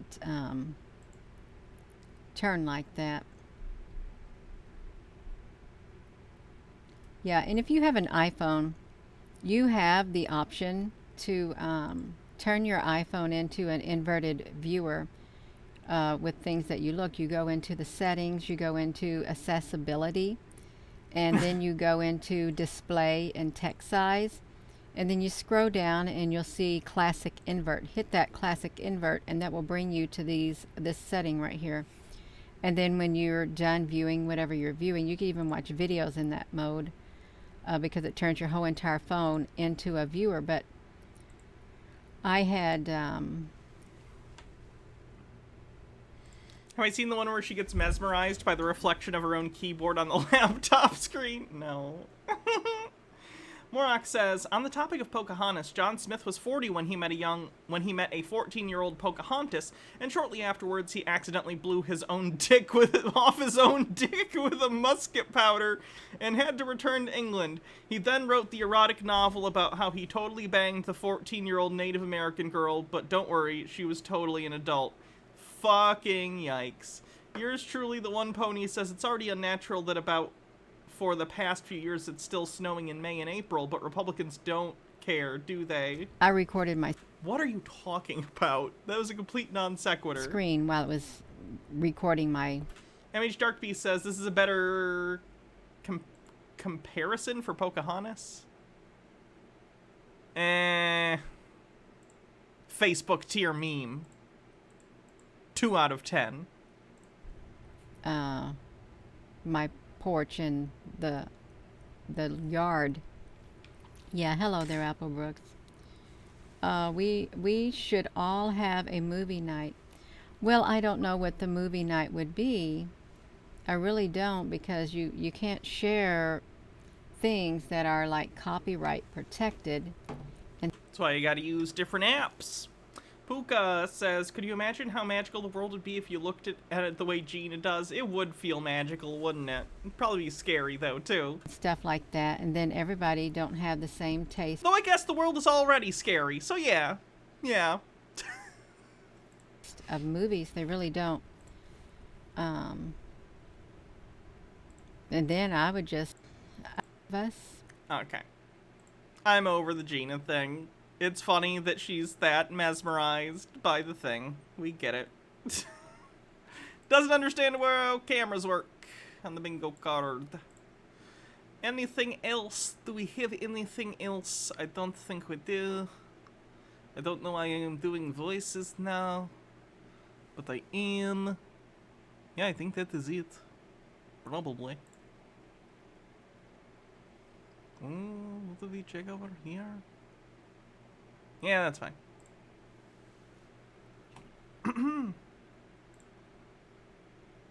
Oh shit! I forgot there was a new Hans video. I'm so excited. I forgot that I saw this and picked this. Holy shit! Red alert! Hans is back. Red alert! Hans still thinks many animals are fake. Let's take a look. This is going to be a double feature on fake animals. I recently went to San Diego SeaWorld, and I had the pleasure of witnessing a few fake animals, so I figured I'd make a video on it. Wait, he went to SeaWorld? I had the pleasure of witnessing a few fake animals, so So these are pictures he took at the zoo! These are... Hans went to the zoo, guys. He went to SeaWorld, which you shouldn't do. Don't go to SeaWorld. But if you do go to SeaWorld, you might see Hans, because he went there. I figured I'd make a video on it. What about... Why does SeaWorld even have a sloth? What about SeaWorld says sloth? And it's just that... I think this is the only time I've ever agreed with Hans about anything. Why does SeaWorld have a sloth? Being a part of the animal hoax, being in on the joke is nothing new to any of these large organizations. Any of these big organizations, they get off in the same way as everybody else and being in on the inside jokes and duping people. They get off on so having that's a why sloth at SeaWorld. SeaWorld would have a sloth? Really, I can't think of any reason other. Galaxy Rule says apparently dolphins and sloths oddly really like each other. No lie, they talk in quotes. I can't tell if you're making something up to fuck with me. Then they want a piece of that pie. Does he think it's a robot? Yes. If you are new or whatever, I used to cover Hans all the time, but if you're new, I know I got a lot of new followers during the subathon, and people click around Twitch anyway. Hans is one of the OG conspiracy people I covered when I first started the channel, and I used to cover him all the time, but he posts very rarely now on things of interest. Hans thinks almost all animals are not real. He doesn't think zebras are real. He thinks they're just horses that someone literally painted stripes on. He doesn't believe in sharks. He doesn't believe in apes of any kind. He doesn't believe in sloths or penguins. He has a whole list, basically. He believes in squirrels. We know that because he sees them in his yard. Basically, any animal Hans has only ever seen in captivity or through video, Hans just thinks they're fake. Yes, really. Joe 55555555, thanks for following. Or Joe's, rather. Chromatic Cuttlefish says if Hans were on display at SeaWorld, it might go some way to redeeming it. Good morning from NSW, by the way, Hannah. Good morning indeed. Of making fun of people and duping them, and it brings these people so much delight to have this inside knowledge and fool people. And the sloth. Okay. If it's always like this. Here's one thing. It's almost like all of the sloths came out of the same company, and they come with the same little kit, and they have the same instructions for going to Home Depot and building this little wheelie thing. They seriously always look the same. His evidence that sloths are fake is that they look alike, and the tools and equipment used to take care of them look alike. Why wouldn't they look alike, Hans? They're doing the same thing with them? It's a little wheelie thing for the sloth that has like a tree limb that it can hold on to, but it's on wheels so you can move it around. Because obviously sloths, famous for not moving a whole lot. What else would you use, Hans? Go Hans, go. Thanks for the 100 bits. Hydrate, will do.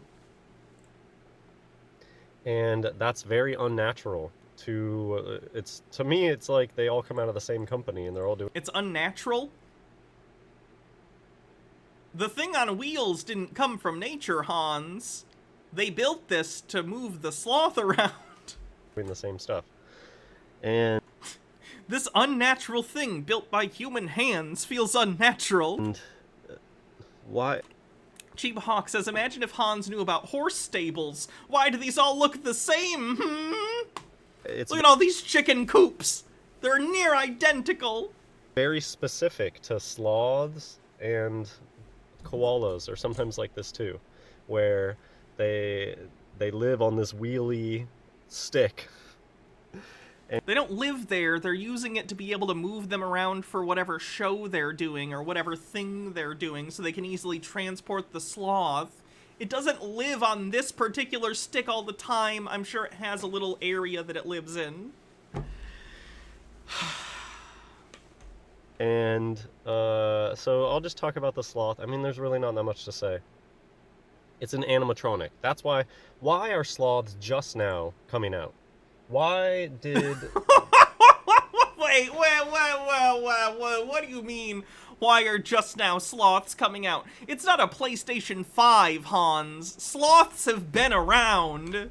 These places not have sloths 20 years ago. When I grew up, zoos did not have sloths that they would bring out on a stick. Why do zoos get new exhibits and animals, huh?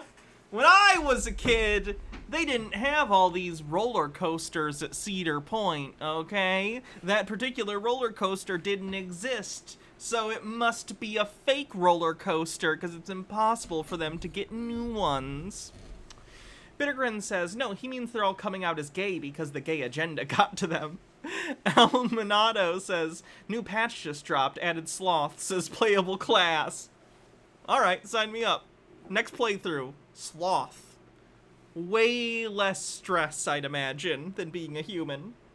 Overthought says, wait till he sees the platypus patch 2.0. For people to see.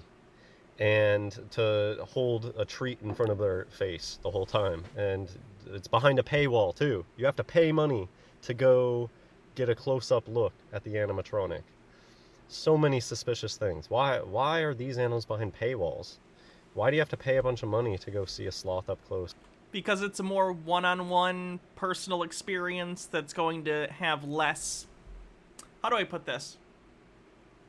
Less capacity, basically. If it was just a free thing, then for one thing it would probably freak the sloth out if you had a room full of dozens and dozens and dozens of people all at one time being loud and making noise, because even if humans are trying to be quiet, which bear in mind this is SeaWorld, so it would be a room full of children, wouldn't be quiet, gonna freak the sloth out.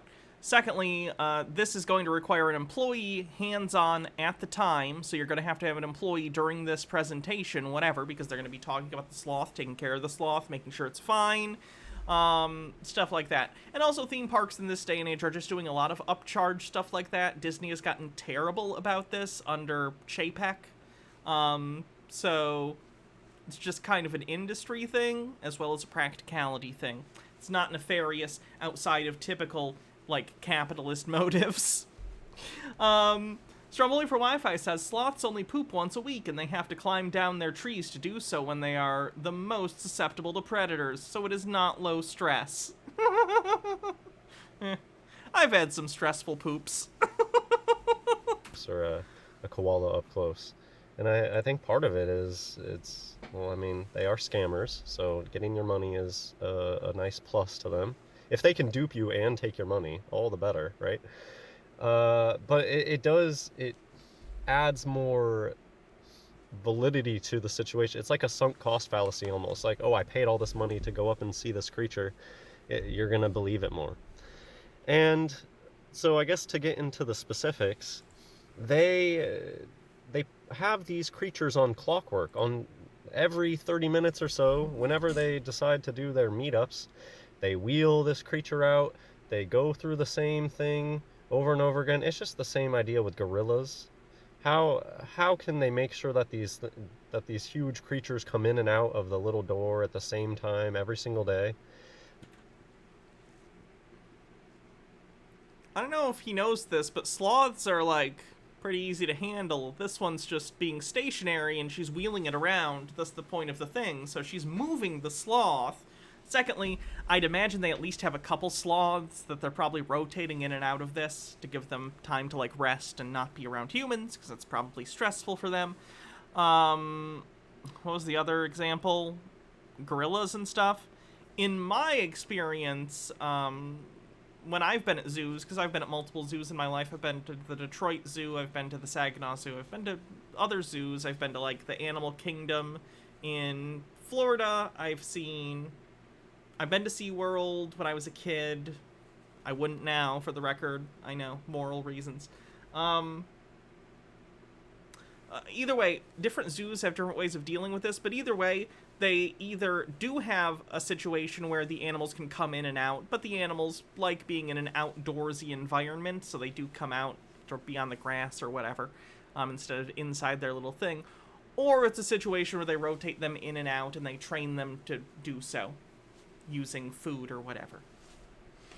Real wild... Chromatic Cuttlefish says, I just woke up from a literal nightmare that was a mashup of aliens in apartheid South Africa. The colonists had employed the xenomorphs as second-class citizens until they were a full-on slave revolt, and it was legit one of the most horrific things I can remember. So zoos and orca theme parks are just continuing the theme, I guess. Lily Lovestuff says, at the Smithsonian Zoo, they had seals, and when I was a kid, a family friend was a caretaker for the seals, so I used to go feed the seals there. Oh, that's cool.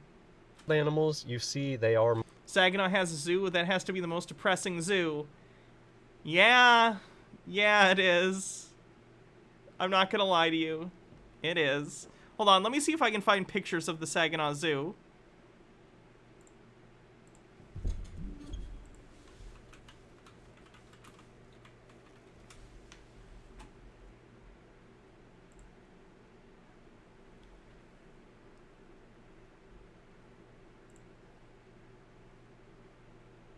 Like, it's gotten better since when I was a kid, but I don't feel like the budget is enough to adequately take care of some of the animals there.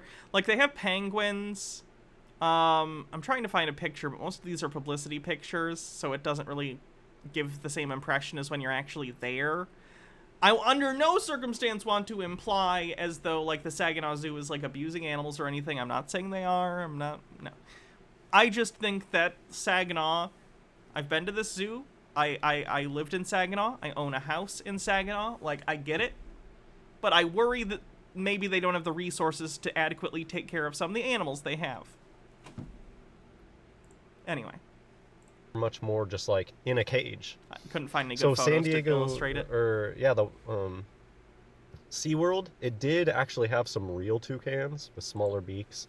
It had some real cool, rare... wild birds and stuff, and they were just stuck in a cage somewhere, quietly set aside without any fanfare, which is like the complete opposite of the animatronic spectacle that is the sloth, that gets drug out of its cage every 30 minutes or every hour when people are paying money to see it. It goes through its little spiel. Aren't sloths supposed to be sleeping? This is one of the most...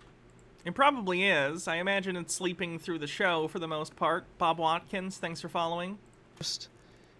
This is one of the most demanded of creatures, you know, besides the whales and stuff that are doing flips and stuff. This sloth is on a very tight schedule, always coming out and having to perform. Again, I'd imagine they have multiple sloths. I thought these things are supposed to be sleeping all day.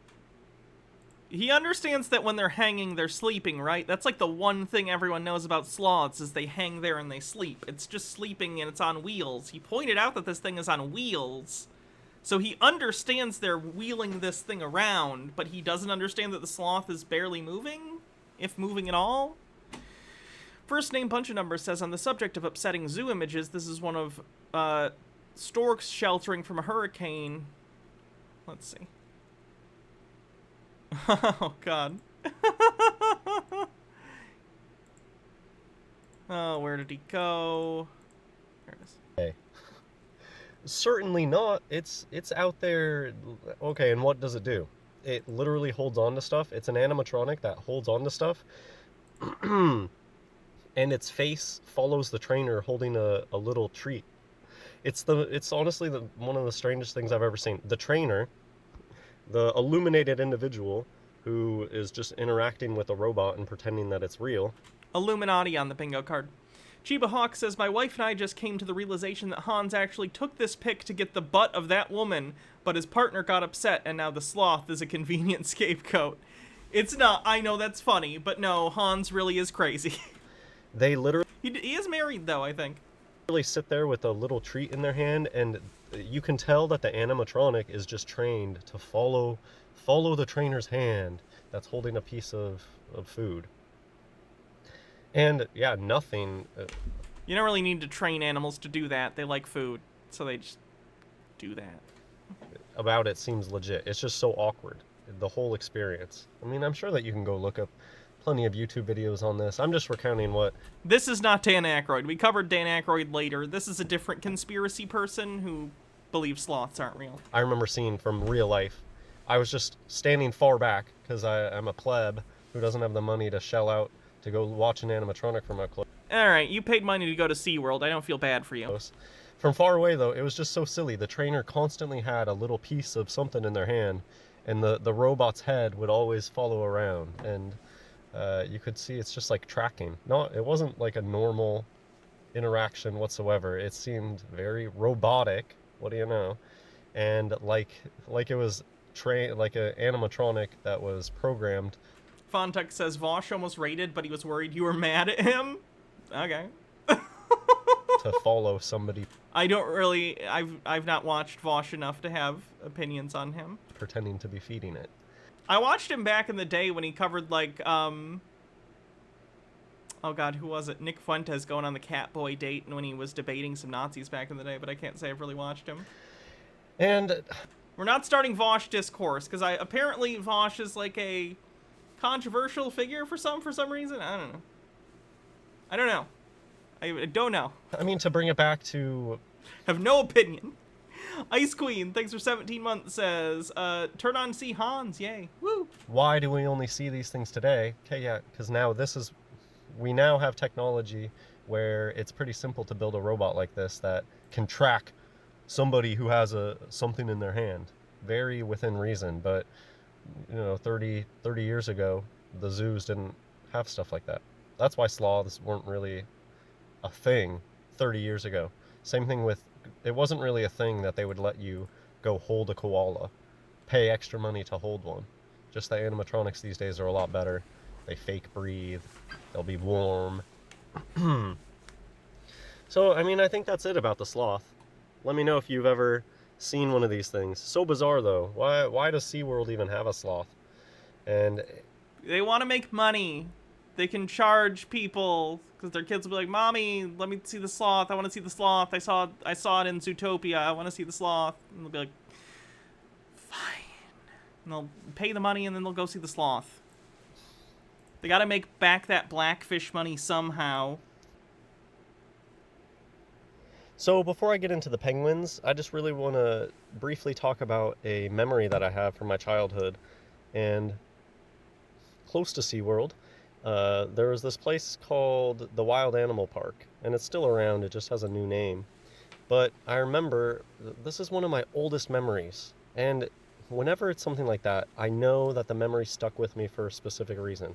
I have one of the worst memories. My childhood has so many blanks and question marks in it, so there's certain things from my childhood that when I remember it, it's like, why did that memory stick with me so much compared to, there could have been so many things to remember from my childhood that I remember nothing. But why that? Why do I remember that at the Wild Animal Park they had this little tiny closet-sized exhibit for a koala, and I knew then, just like back then I knew something was weird about the way people looked on TV, but I couldn't put my finger on it. This, I knew for a fact. That's an allusion to the fact that he does transvestigation videos where Hans thinks that everyone on Earth except for him, virtually, is secretly trans and hiding it from him. It belies some kind of really, really weird underlying insecurity he has about being lied to, or about trans people, or about gender and sexuality. I don't know. I'm not a psychologist. It's very weird. But he thinks 99% of the people in the world are secretly trans and not telling him, which gets even more complicated when he finds out people like me, who are trans and are open about it. Hans thinks, I'm not kidding, since I am out as trans and I openly say, I'm a trans woman, I was born with a penis, he doesn't believe me because, of course, I can't be telling him the truth, so I must secretly be cis but pretending to be trans. It's pretty amazing. Stone Corbell says he says his memory of his childhood is horrible, and yet he says that he 100% remembers how time worked differently 30 years ago. Sure, Hans. Chromatic Cuddlefish says, au contraire, Pinhead, they have people holding koalas for decades. It's only relatively recently that they established some ethical guidelines about it. Usually they have to be orphaned koalas that have been raised by humans and can't be returned to the wild. Otherwise it is very stressful for the animals, even if they look like they're asleep when people are holding them. There wasn't any ambiguity in my mind. That thing was stuffed. There was a stuffed animal in the koala exhibit at the Wild Animal Park when I grew up in the 90s. And it did not move. It was a stuffed animal. And it's so different than what they have today. It just reminds me of these sloths. Like, why weren't sloths a big exhibit back then? Why do they all look like a robot animatronic these days that are always awake and following the trainer's little treat like it's just a programmed robot. And I feel the same way about koalas these days. If you look up koala exhibits these days, they're the most bizarre things ever. There's this central tree that's like mechanical.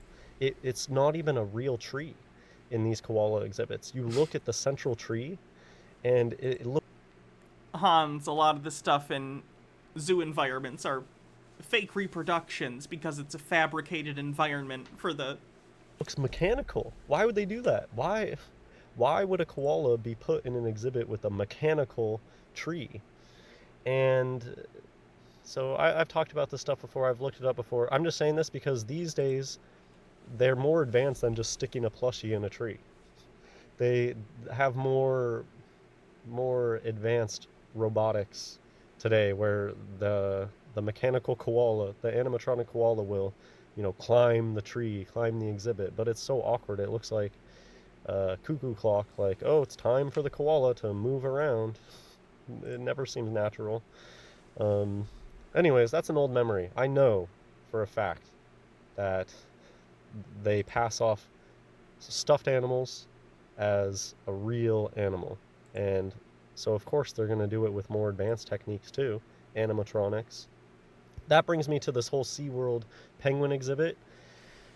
So, if you go to SeaWorld San Diego, there's a penguin exhibit, and right outside, there's so many signs, multiple signs, big, caps lock, no flash photography. And then they try to say that it's something about, oh, Arctic, we're trying to make it similar to... It's just a bunch of bullshit. They just don't want you in there taking flash photography of their old school animatronics.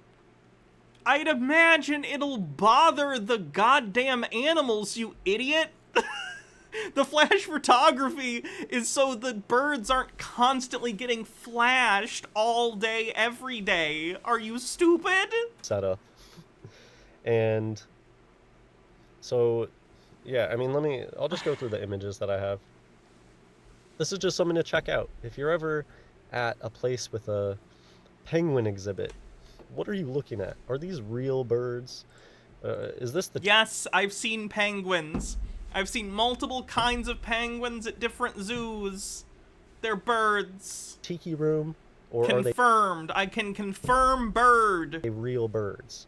And I'll say about the San Diego one, it's so hilarious because this is exactly how these people operate.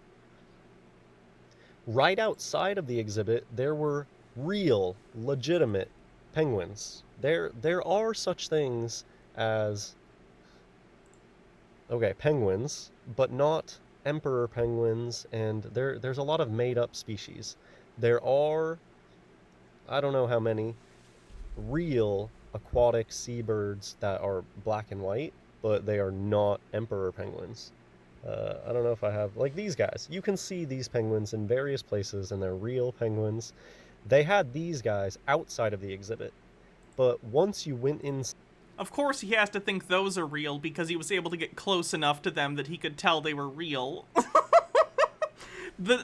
How real an animal is depends entirely on Hans's literal proximity to it and his ability to evaluate it close up. Inside the area, no flash photography, and they put you on this little human conveyor belt thing. Then what are you watching? I've been to, not this penguin exhibit, but there's like the exact same probably design of an exhibit in the Florida SeaWorld. When I was a kid, I went to that one, and yeah, they put you on like a people mover moving sidewalk thing, and you go past the penguins and different stuff.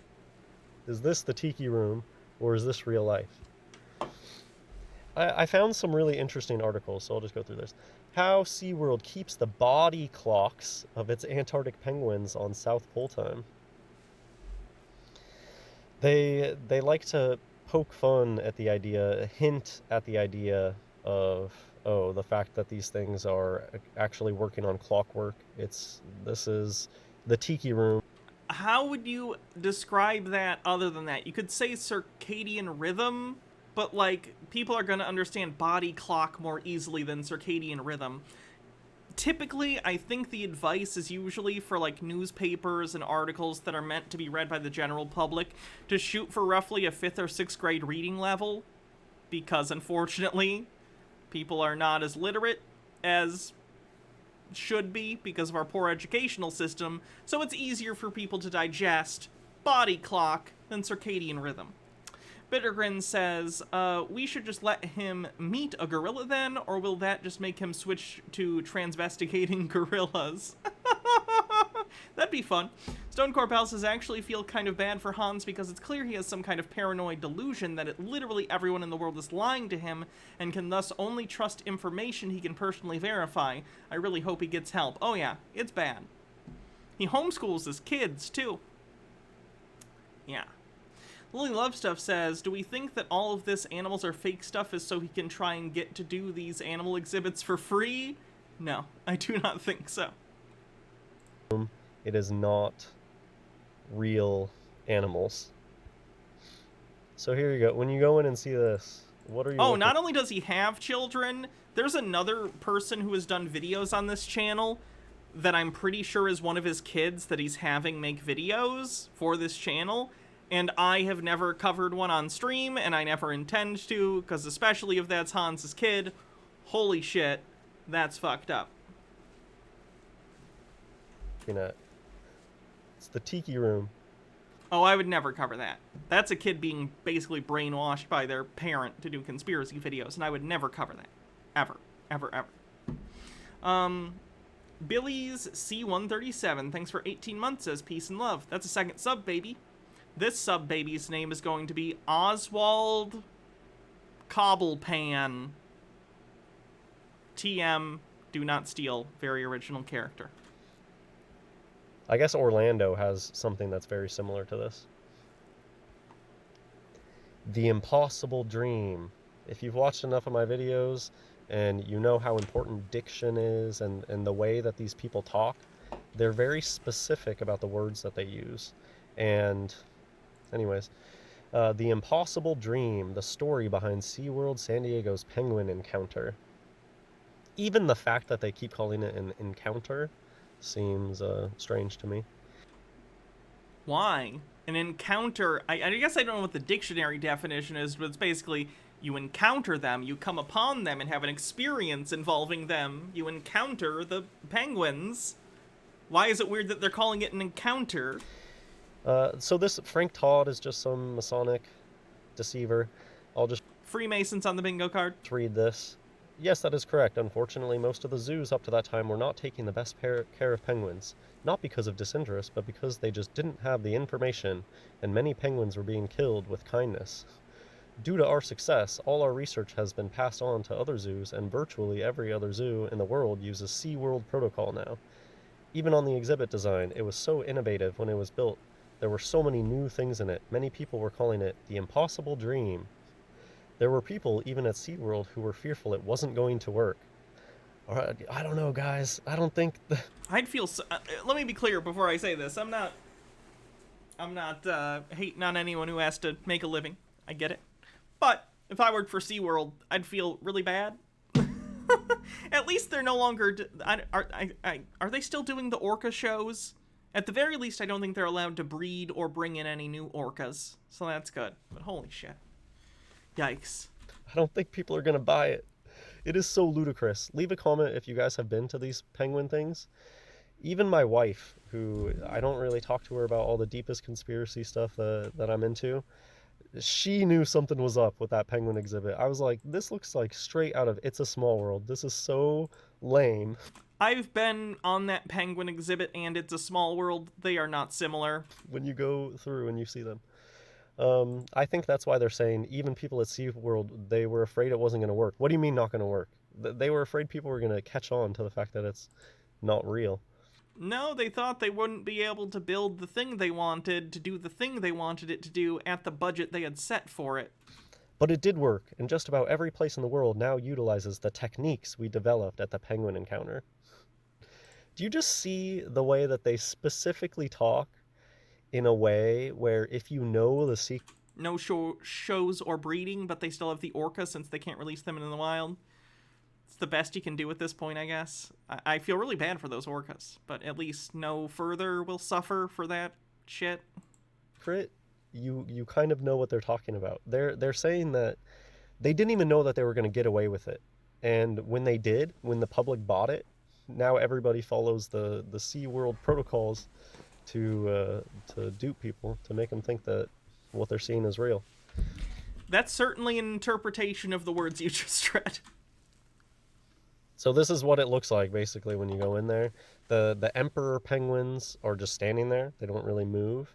You're on a moving sidewalk, so there is like an upper viewing area. That's, if somebody lives near SeaWorld San Diego or the Florida one, I mean... For the record, this is not the only place the penguins have to go. There's an inside area that's behind the wall that they can get into if they would like. It's a very small area, but this is just the viewing area. I don't think it's that immoral to videotape something even though people tell you not to. They just say no flash photography. But anyways... Yeah, you can still take pictures, just not flash pictures. You can absolutely record it. I could probably go on YouTube and find video of it. I bet if you went in there and you really sat there and observed, I bet you would see a lot of looping behavior and penguins that... I've been there. No. Literally never move. I'm pretty sure the one I went to also allowed you to see them longer, too. Like, I think there was the moving walkway, but I think you could also, like, loop around and, like, stand there. For just the... Not positive. The entire time. And anyways, this is what it looks like when you're about to go in. I was looking for all the signs that are like, no flash photography. 11:30 to 3 o'clock. There's a lot of threes going. 11:3. So 11:30, that could be a 33 reference because 11 times 3 is 33. It's when they open. Numerology on the bingo card. Chromatic Cuttlefish says, you effing idiot. They're king penguins, not emperors, and I have photos of myself with king penguins in the wild on a Macquarie Island. Chiba Hawk with 50 bits is again, woman, butt, right in the center. Maybe you're just looking for the butts in the pictures. Then their exhibit. Couple weds inside Antarctica penguin environment. They don't look cold at all. It doesn't look cold, even remotely, in there. Anyways. What do you mean it doesn't look cold? I don't even know what he means it doesn't look cold. Only illuminated individuals. So that's it for this video. What are you seeing when... Someone asked for the link. Here's the link. You enter into a dark room, you're put on a little human moving sidewalk and presented something behind glass. What are you really looking at? What are all these institutions totally legitimate, or do you live in a world of deceit and deception where people get off on duping others and charging them money for it? Hope you enjoyed this video. God bless everyone. Hans is an interesting guy. So, what is CERN? I mean, who cares? And, I mean, that's the main point, is that it doesn't even matter, and that nobody really knows for sure. For all we know, it could...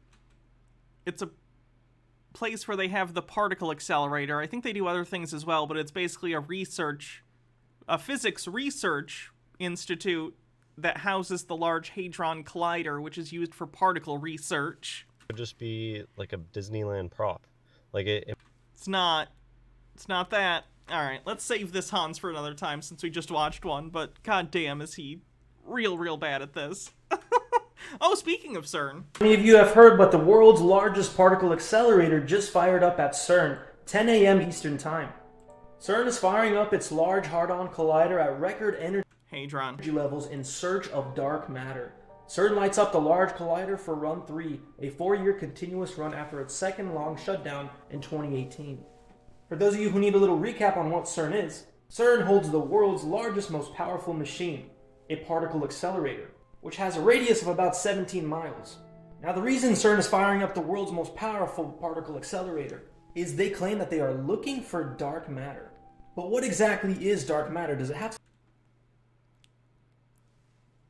It's matter we don't know what it is. That's the point. That's why it's dark matter, because we don't know what it is. So then you discover new particles and you go, oh, that's a particle we didn't know. That was dark matter. But now we know what it is. Cool. Something to do with other dimensions, or is there some normal scientific explanation? Well, I fucking hate people.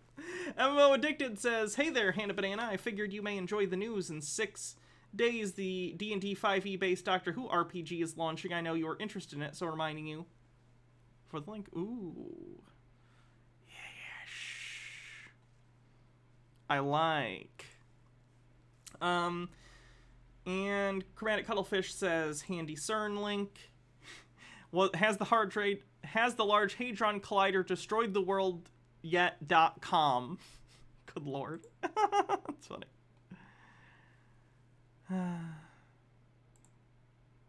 Where did that thing go?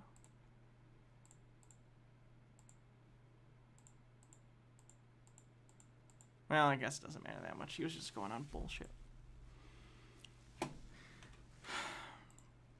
This is Jenny Rose. Jenny is, I believe, a professional wrestler or an ex-professional wrestler. Not entirely clear on that, but that's what I've been told. And now she does flat earth content on TikTok or something. So let's take a look at a compilation of some of her stuff. What a great idea. Why don't we read together? Shall we? The greatest lie on earth, proof that our world is not a spinning globe. Let's just see what the first page says. The most universally accepted deceit today is the ingrained teaching that the earth is a globe spinning at the speed of approximately 1,000 miles per hour at the equator, while at the same time orbiting the sun at approximately 66,600 miles per hour. While the earth is orbiting and spinning, the sun in turn is supposed to be hurtling through the Milky Way galaxy at approximately 500,000 miles per hour, so 500,000 miles per hour. What most people are not told is that all of this spinning, orbiting, and speeding through space has never been proven. Indeed, those hypotheses, movements, and speeds are completely... That's completely untrue. All of these movements have been observed by many different people and many different times and places. ...made up. In fact, every scientific experiment that has ever been performed to determine the motion of the Earth has proven that the Earth is completely stationary, yet...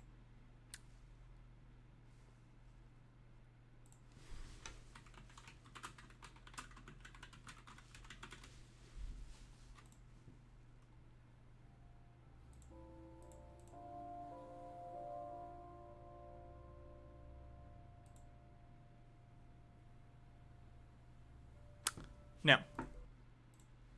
Scientific textbooks ignore the scientific proof that contradicts the myth of an orbiting and spinning Earth. You want to know what's really messed up? They teach that the inside of the Earth is there's an inner core, an outer core, mantle, and a crust, right? We all learn this. Children are learning this. Everybody has learned this. They have videos for... Oh no, if Broha Blast is here, he's probably gonna lose it over the dumb shit she's about to say. Children for it. It's in textbooks. It's everywhere that we know what's on the inside of the Earth as a fact. But did you know that the farthest we've ever dug into Earth is 8 miles? Humans have drilled over 12 kilometers. Which doesn't understand how science works on the bingo card. She's gonna say, if we haven't directly seen it, how do we know what the inside of the Earth is made of? Is equivalent to approximately 7.5 miles. So the farthest we've ever dug into Earth is 8 miles. Almost 8 miles. So have we ever had any actual evidence of what they're teaching in schools and Bad Attitude 86 teaching in textbooks and indoctrinating children on about the fact of the Earth? Do we have any actual scientific proof or evidence on this? Yes. Puka the Duka says, the last of my precious bits, have a good night and stay safe. You too.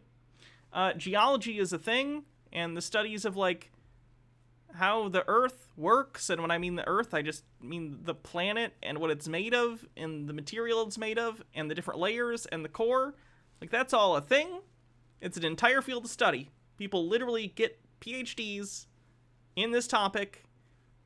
It's a whole study. I don't know what you mean, is there any evidence? Yes. Yes, there is. Go and read it.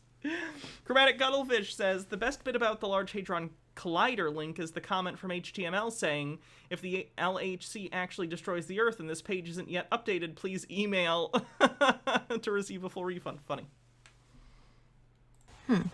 Unless something awful happens to our planet, we will never have a direct observation of Earth's core. Just another thing that we've never been able to observe, prove, test, or detect. But they have absolutely no problem stating that we can find Earth's core at 1,802 miles below Earth's surface. Yes, that's based on experimentation and observation. You don't need to... How do I put this? Evidence doesn't mean you directly see something happen, right? In a Sherlock Holmes mystery, Sherlock Holmes doesn't watch the murder get committed and then say, I figured out the case! Because that's not a mystery, that's observing what happened. In science, often you're looking at the results of some phenomenon in order to understand what happened in said phenomenon. So, like, if I, on my table, found, I don't know, my Coca-Cola glass of water tipped over and some orange cat fur next to it, I could probably infer or make educated guesses about what happened. I could do some tests that would then confirm or deny my hypotheses. The point I'm trying to make is, direct observation is a form of evidence. It is not the only form of evidence, and in fact is not usually what we have when we're determining things like this. Like, that's not how it works. Tucker White says, but Hannah, how can we read if... I never learned to read! Beat Poet DJ, thanks for 4 months. Where did this go? Even though we've only dug less than 8 miles down. And they have no problem saying what it's like in the core when we are nowhere near it and have never been able to detect what it is. But they are certain and they're very sure on what is down there. Okay, 1,802 miles compared to 8 miles, you guys. How would they have any idea with that huge margin missing? How would they have any clue what's down there? And just in case you guys don't know what indoctrination is, it's the process of teaching a person or group to accept a set of beliefs uncritically. So it's accepting beliefs without any proof. Here's another example of just that on the globe. So just to reiterate, the furthest we've drilled into the Earth is around 12 kilometers. Okay, you said it. Get Which is to the next equivalent thing. to almost 8 miles. We already talked about why you're wrong. Vontuck says, her inability to understand detecting the structure of the planet makes me think she doesn't believe in sonar either. While the distance to the center is over 500 times farther than what we've actually dug. Okay. Yet they are telling people what is down there when we are nowhere near it. And then it starts talking about how flat Earth is propaganda and how we know we don't live on a disc, even though nobody believes that we live on a disc. And just to reiterate, what else can't be observed, detected, or proven on the globe is gravity. It's a theory, not a fact. Absolutely no. That's not how that works. Doesn't understand how science works. We already had that on the bingo card. But again, I reiterate. Theory in science does not mean hypothesis. Colloquially, theory often means hypothesis, but that's not what it means in science. In science, a theory means a very well-established series of understandings about a topic, right? So the theory of gravity doesn't mean we're unsure that gravity exists. It's literally just a collection of all of our understandings about gravity through experimentation and observation. Okay? The theory of evolution, same thing. It's not a theory because it's like unevidenced or whatever. It's a theory because it used to be a hypothesis and then there was so much evidence that did not falsify it and showed it to be true that it is a theory, right? A theory in science never graduates to anything higher, right? It's a theory. It's already a thing that's, like, in the zeitgeist of what's considered to be, like, true as far as we know right now in science. Tucker White says, wait, orange fur, that means... Wonder who that's for. No proof of it, absolutely no evidence, can't test it, can't detect it. and the motion of the Earth, because you and everything else, including Earth's oceans, atmosphere, are spinning along with the Earth at the same constant speed. So gravity can't be detected, the Earth's motion can't be detected, and the inside of the Earth cannot be detected. All everything she just said is untrue. Crucial things of the globe. And by the way, the definition of science is to study through observation and experiment. Okay, guys, I'm going to address observation and experiment, yes. Geologists have done this and determined their best understanding of what the Earth's core is. Correct. Uncle Gumbald says, maybe we can ask if she has face cam with someone who's in Russia, Middle East, China while they're outside so she can see that the sun is out and she's in nighttime or vice versa. No, flat earthers recognize time zones. They just have different explanations that are stupid. Flower Girl 13, thanks for 24 months, says, oh no, Dan Aykroyd is crazy. Yeah. Happy second anniversary, by the way. We watched the Dan Aykroyd thing already. That's a question that I get constantly. If Earth is flat, why are all the other planets round? Why are all the other planets spheres? Here's the answer. The other planets are not planets. They are luminaries. They are lights. Here is Saturn. Here's what Saturn really looks like. That's a true image. And here is what NASA shows you. Please look at the difference between real and a cartoon that you believe. Take that in for a second. Another example, here's Mars. Here is real Mars. And here is the cartoon Mars. Okay. Amateur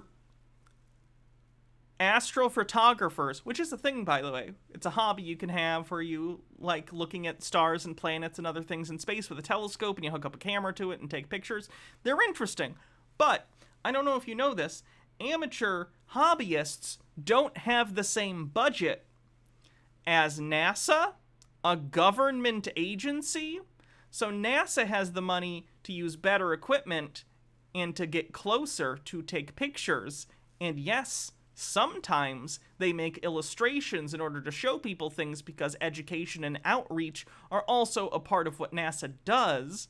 But when we do have actual pictures of planets and stars and stuff that come from NASA, for instance, the recent James Webb Space Telescope that went live, they look better because NASA has more money than you. I don't know how else to explain it more clearly. Okay? It's a light. It's a luminary. A luminary. Okay. El Minato says, I don't know, NASA is pretty underfunded. Some amateurs may have bigger budgets. Tiger White says, of course Dan Aykroyd is crazy. After all, We come from France. cone heads. Okay? Not a surface planet. Not a surface planet. Here's Venus, and I would like to point something out about this. You can see, when you zoom in very closely to stars and the planets, water ripples.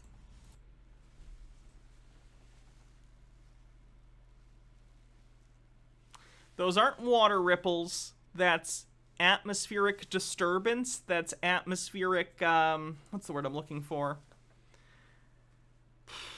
Basically, the atmosphere is interfering with the light that's getting to you because it has to go through so much atmosphere to get to you. It's not water. It's literally just the atmosphere between you and the thing. Okay, water ripples.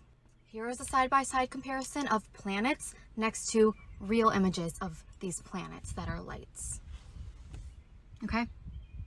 Why are NASA images not even close to reality? Why? Another side-by-side, pause to read. They say that Jupiter, Saturn, Uranus, and Neptune are gas giants and are not surfaces. They're made of gas. But isn't it interesting, look, that Mars, and Venus look the same as these planets that they say are gas? Oh, you dumb bitch. You dumb bitch.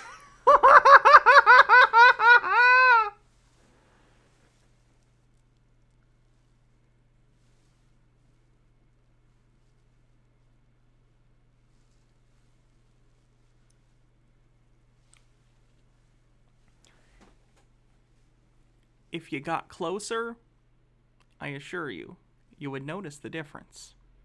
Moira Soma says you don't have to have really expensive stuff to see Saturn. A $200, $300 telescope will do it, but they refuse to use something else than a Nikon P900 because they want to be in denial. These are clearly not surfaces either. Before you What? bring up the moon is the same exact idea. The moon is a light.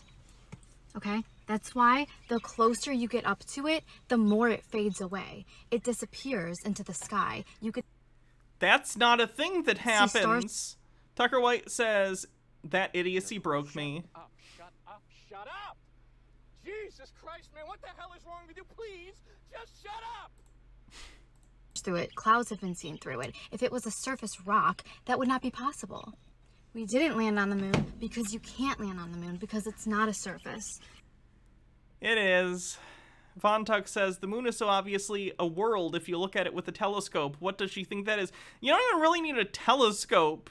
You could probably use a good set of binoculars and see the moon pretty well. Like, the moon is very close to us, relatively speaking. It's not hard to see it closer. If it was, light would reflect off it the way it does on... Light does reflect off it, you idiot. That's how you're seeing it. You can't see things light doesn't reflect off of. If you're talking about the specular, what's the word? Basically the thing where if it's a shiny, smooth ball, it'll have one point of light that is stronger. The moon doesn't do that because the moon isn't a smooth, polished sphere. It's bumpy. It doesn't reflect the same way. Any sphere. Yeah, see, like what they're doing right there. The moon in the picture on the left is a globe of the moon. It's a smooth surface, therefore there is a specular highlight. On the real moon, it is not smooth. It's moon dust, and it's full of craters and imperfections, so it doesn't reflect a specular highlight like that. It just reflects light, more or less normally, more diffuse. It illuminates it. It's Ceci says the planets look alike. Maybe it's because... It's spherical! Spherical! So, think about this. If you believe in God and a creator, and you also believe in outer space and the globe, you need to understand that those two things are not the same, and they don't correlate, and you have to pick one because they contradict each other completely. The moon is a lesser light to govern the night. And before you say that I don't understand Bible is the only source of wisdom on the bingo card. Science, let's read the definition of science. The study of the structure and behavior. Oh, is she going to do this all the time? The physical and natural world through observation and experiment. Remember, science, not CGI. You can observe that the planets are not... Like, does she think that when science is showing you some sort of illustration of something, they're going, this is how we know this is true? No. They're showing you a thing that they worked very hard to learn about, but is hard to illustrate. So they literally illustrated it to help you understand something that it took them a long time and complicated experimentation and observation to see. You dumb, dumb, dumb woman. I hate you. Mr. Whiskers says bingo. I'll check your card in a sec. Lily Lovestuff says, how can God be real if we have no direct observance of God, and without direct observance we can't prove the Earth is a sphere? Yeah, it's not consistent. Bible, forced population control, free space, heart. But, yep, Mr. Whiskers, you win the bingo.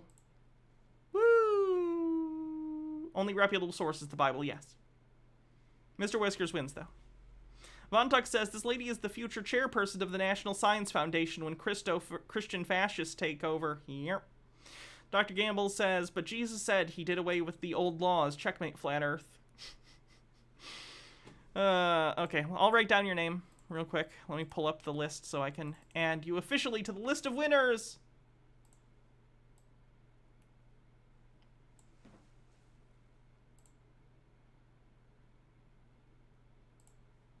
Oops, that's the wrong file.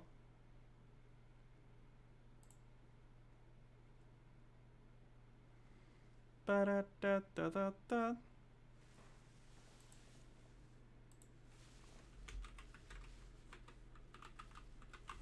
Okay. Done.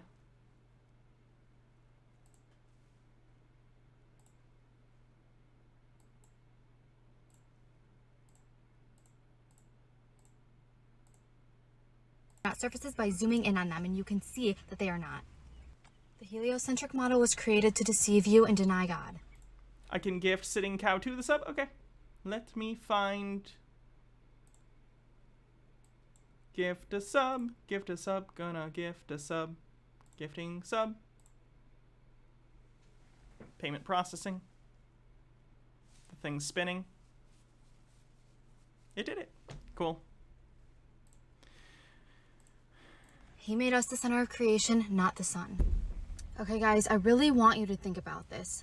Like, she's literally making, like, Catholic Church anti-heliocentrism arguments. God made us the center of the universe. Mike Mack says, if she really is an ex-wrestler, then she got hit too many times in the head. That made her worse than an idiot. It made her a flat earther. Critically think. Water needs a container, okay? So if we're on a globe, how would there be a container on a... Gravity. Water needs a container. For instance, this water right here. This water, you know why it needs a container? Because it's currently being acted upon by gravity. Gravity is constantly trying to pull both this glass and this water towards the Earth, because the Earth is the most massive thing around it right now, and everything else in this room, because we're on the Earth. So this water is constantly being pulled towards the center of mass of the Earth, wherever that might be, which, fun fact, on Earth is down wherever you are. That's why things fall downwards, because the center of the Earth is how we define down. So, it's in a glass, because if it wasn't, I can't hold water. If you were in space, the water would just kind of cling to itself. It'd be fine. We're talking about on Earth. The Earth constantly has water trying to go towards the lowest point, where a lot of water... I'm rambling at this point, because I don't honestly know how to even respond to half the dumb shit she's saying. Like, how do I explain to her gravity exists? That's all I'll say. Gravity exists, and it is keeping the water on the Earth. A sphere. If you think about a pool, I was just with my friends yesterday in a pool, and I got them thinking, talking about this. Picture a pool without the container. How is the water being held in without some kind of container? That's exactly what the globe is. You can't have a container on a sphere, guys. This is the biggest, most obvious thing about how we're not on a spinning globe, is that there's no container on a globe. There is a flat Earth, a flat surface, and a container holding the water in, which is the Antarctic wall. There's no way around needing a container to hold the water in. We have a container. Okay, so why is the water sticking to the flat, plain Earth then? Why is it sticking to it in the first place? Like, why does this system that you think exists, that is demonstrably untrue, but I'm entertaining it for this, what then is the thing that is making it stick? Holding the water in. There has to be. You cannot deny that water needs a container, and that water always finds its level, and that it has to have something to hold it in. I really, really, really want you guys to think about this before commenting. Water doesn't bend around a ball. There's a hats off. We don't do hats off on Tinfoil Tuesday days because I'm already wearing a bunch of stuff. Save it for tomorrow or the next day. Water doesn't act like this. It acts like the flat, the last one.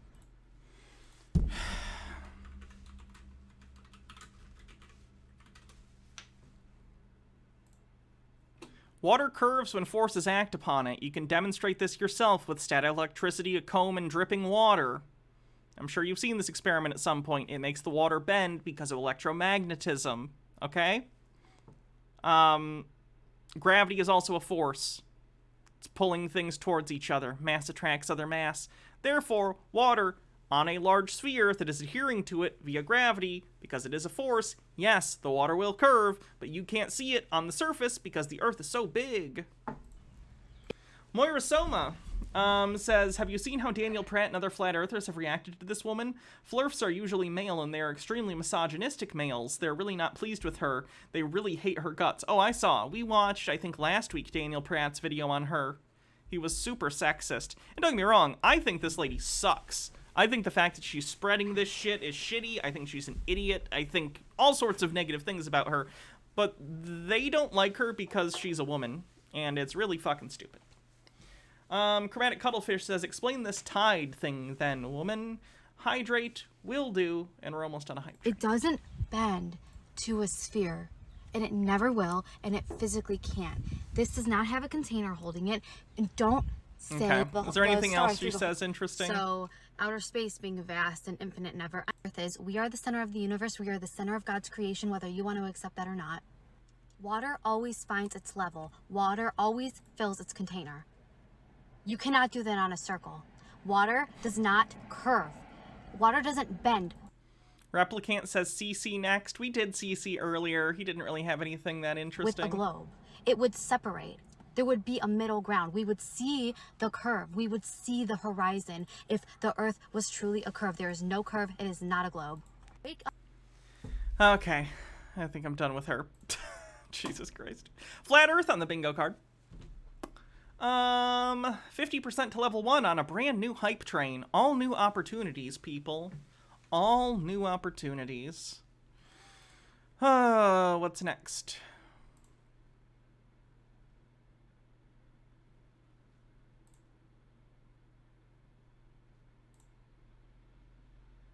Oh, here's a flat earther being obnoxious and trying to give people flat earth pamphlets outside of an Ollie's.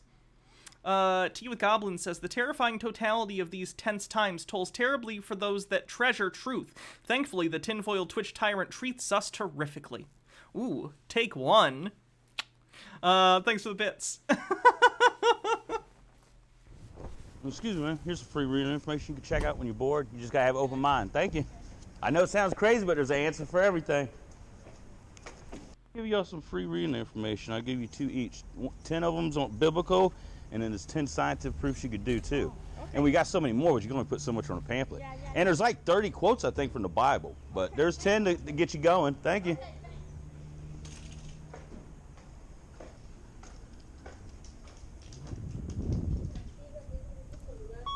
You hate Ollie's every time you go. It's so hot in there. I think it just depends, because like where I used to live over in Saginaw, their Ollie's was disgusting and I hated it. It was poorly like maintained and it was gross. Like you tell the store didn't get cleaned very often. It was bad. But like where I live now, it's not bad.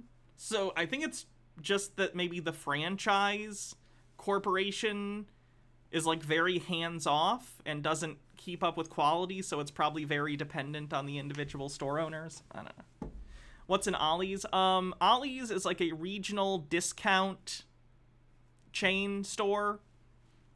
Basically, it's my impression, I guess I don't know, that when other businesses go under or need to get rid of excess inventory, Ollie's will buy it in bulk and then sell it to you at a cheaper price. First name bunch of numbers says, okay, you deserve bits just for getting that tongue twister. Thank you. 59% to level 1 on the hype train. Hello. Yeah, I'm just here. Big lots. Yeah, it's a big lots. Some free reading information when you're bored and you got some time. You might have some time and it's kind of a little slow. 10 proofs you could do and 10 biblical ones that the Bible backs up. And there's an answer for everything. NASA, the pictures, we catch so many bloopers and everything that they could be catfishing us. Oh my god, he's just rambling like an insane person and he doesn't even know. Because sometimes we have pictures of the Earth where the continents are different sizes, or they have copy clouds where you can plainly see it's CGI, where they're just adding stuff and everything. It's crazy, darling. But check it out. Have an open mind. You're awesome. All right, you have a good time.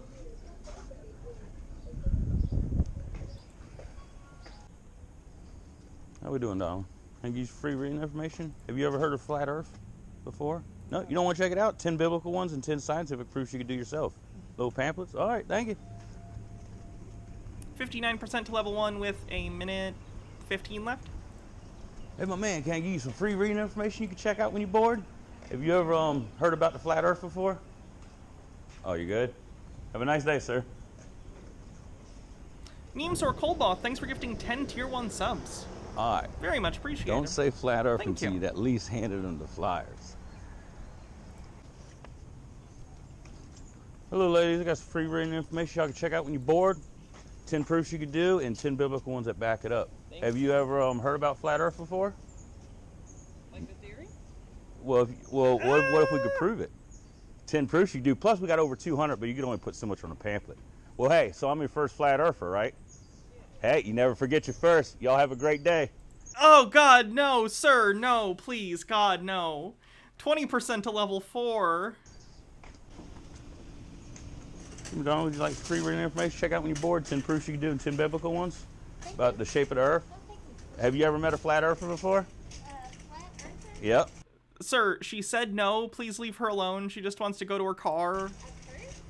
But I'm the first, right? Hey, you never forget your first. Thank you. You have a blessed day, darling. Why does he keep saying that? You're not charming. You're not charismatic. Stop. No, please stop.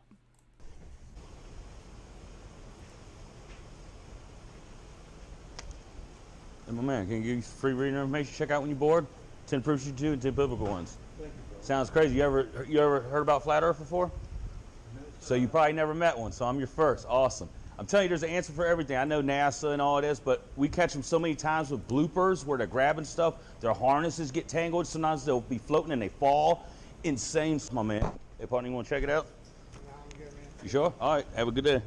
Yeah, you just got to have an open mind. Your mind's like a parachute. If it don't open up, it's no good, brother. You got any questions, let me know if you see me around. My name's Marcus. Thanks.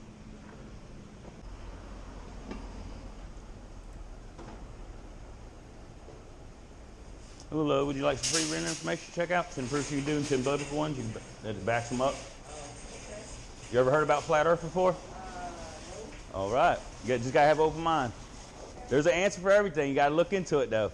And watch out when you just Google flat earth on the internet. There's a lot of psyops and government agents like flat earth Psyop on the bingo card. society that's not real. Careful when you Google this bullshit thing I just handed you, okay, darling? There's gonna be people who are gonna tell you I'm a crazy person with a low IQ. But let me tell you, I am doing the best I can with what I got, and what I got is not a lot, okay? Never forget your first, okay? I don't know. Why is this his personality? You actually got to look at some of these guys on the back of this one. On YouTube, here goes some of their names. That's just some of them. Those are good ones, legit. You can find some real good information. Or your young ones, too. Thank you, darling. Oh, no. That's the receipt. God bless. Getting the gifts. Hey, what's up, Chief? I got some free reading information. Check out. Blow your world completely upside down. 10 proofs you can do and 10 biblical ones. And my name's Marsh. You got any questions, let me know. If you see me around, holler at me. All right, brother. There's an answer for everything. There's a horror show, thanks for 19 months, says the longest time I've subbed to any channel on Twitch and the reason I found the platform in the first place. Sorry I'm not around as much, my job has been keeping me busy. Hey, as long as you're doing well. That's what matters. Thanks for stopping by, though. And I'm glad that you've, still been supporting the channel. I appreciate that. Hope the busyness of life has at least been positive and not negative. Excuse me, love. I got some free reading information. Chromatic Cuttlefish, thanks for gifting 2 Tier 1 subs and getting us to 85% to level 4. When you're bored, 10 proofs you can do and 10 biblical ones back up. No, you good? All right, have a good day. Good God, that guy's terrible. Reminder that guy was a friend of Nathan Thompson. Still is, I guess. And they basically share this channel. Yeah. Nathan is bad, and his friends are unfortunately worse. Alright, moving on.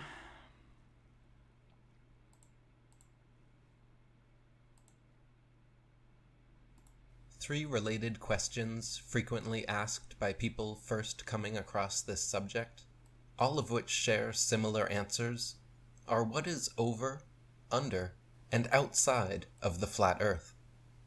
The shortest and most honest answer is that ultimately, we don't know what is above, below, and beyond the Earth. In reality, globe believers themselves also don't know what exists in the deep recesses of the Earth. No, we have a pretty good idea. There's whole fields of study about it. Trevor of House Belmont with 100 bits and Chromatic Cuttlefish with 100 says, oh no! 20 seconds left with... Oh, just went over. Stakem, thanks for 515 bits, getting us over level 4. Thank you. Wow, you guys kept that going. I'm surprised. Thank you. Any more than they know what exists in the depths of their infinite vacuum space. Have I seen a channel named Divergent? He's a flurf and believes in the mud flood and that giants ruled before people. No, do you have a link to his channel? I'd love to check it out. But they are given definitive answers about both in the form of stories and CGI images by their heliocentric priests. As one of their own, Richard Feynman, eloquently stated, however, quote, "I would rather have questions that cannot be answered than answers that cannot be questioned." The globe model claims that the ball Earth is divided into several layers, starting with an 800-mile thick iron and nickel inner core, encased by a 1,400-mile wide molten metal magma outer core, surrounded by 1,800 miles of magnesium-rich mantle. Oh yeah, the bombed Georgia Guidestones. I didn't do anything about that today, did I? Yeah, I guess I just didn't... A crazy conspiracy theorist blew up the Georgia Guidestones with a fucking bomb. Did you guys see that?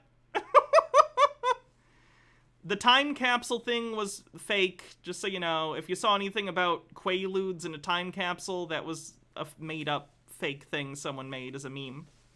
Mr. Whisker says, this is how all this is making me feel. Good smoke, eh? Yeah, what of it? Can I light it for you? No. What? Because. Because what? Because I said so. Why'd you say so? Because.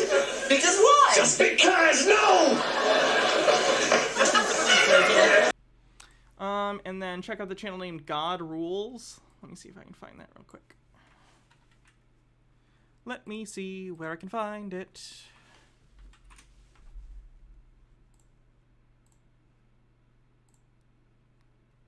Oh yeah, I have this one saved actually. He deletes his stuff very briefly after he puts it up to try and keep his channel from getting banned, I think. And topped with a 10 to 20 mile 14% to level 5. basalt and... Logarth with 50 bits says, the 1,500 Quaaludes? Yeah, I heard about the 1,000 Quaaludes. I hope they do the right thing with the 500 Quaaludes. It'd be bad if those 100 Quaaludes got into the wrong hands. Granite crust. This is taught as fact in textbooks and geology classrooms worldwide, yet the only evidence offered is that experts claim to have made these very specific determinations through reading seismic waves during earthquakes. Okay. I'd imagine it's more than that as well, but yeah, I'd imagine that's certainly one way that they've done it. Again, there's entire fields of study surrounding these things.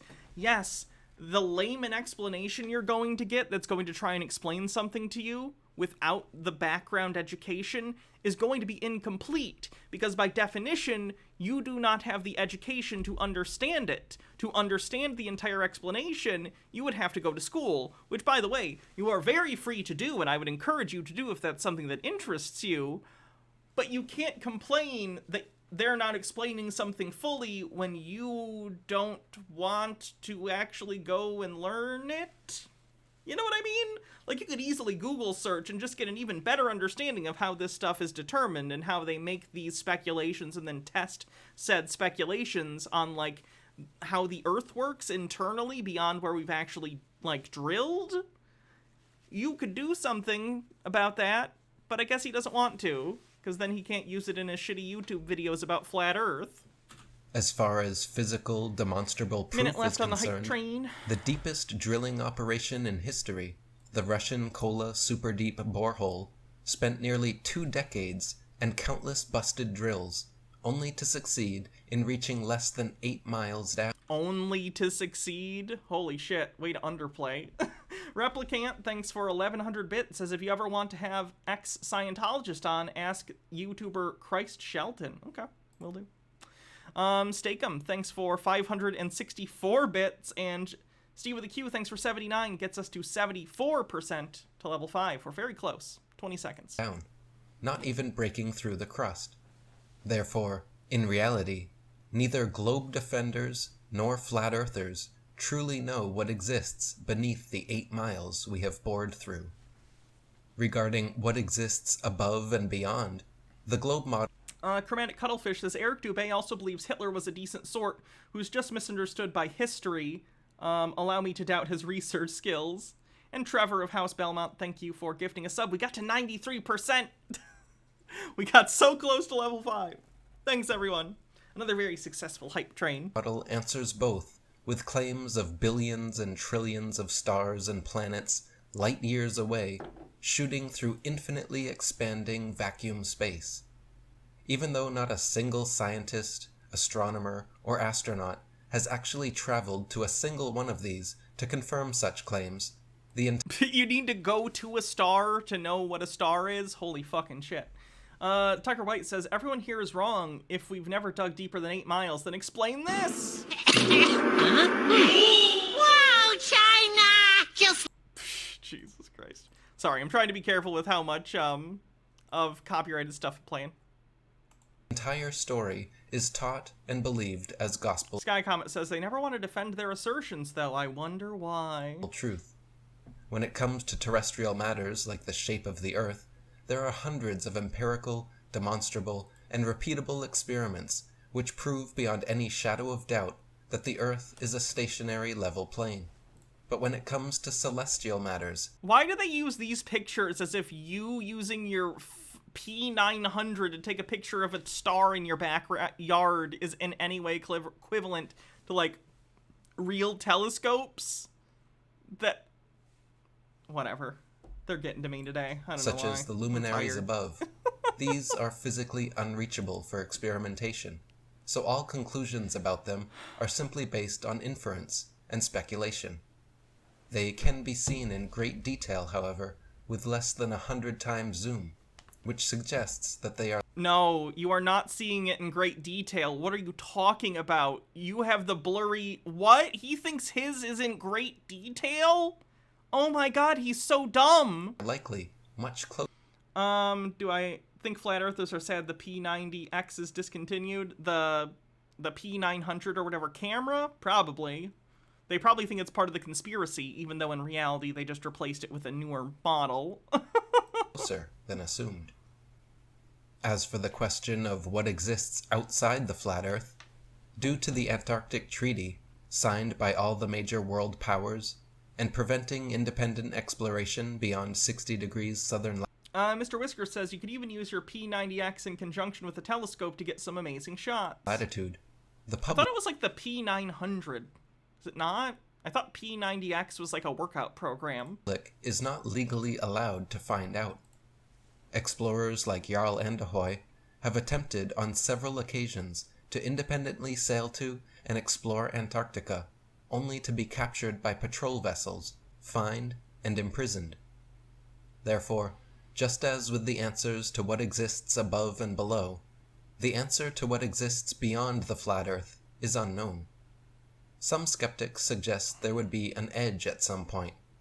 Many ancient cultures and scriptures suggest there exists a barrier in the form of a dome firmament, while other maps and theories speculate other outer Sky Comet says, the bottom right, that's not a star, genius, that's a black hole. lands beyond the Antarctic, or even an infinite plane.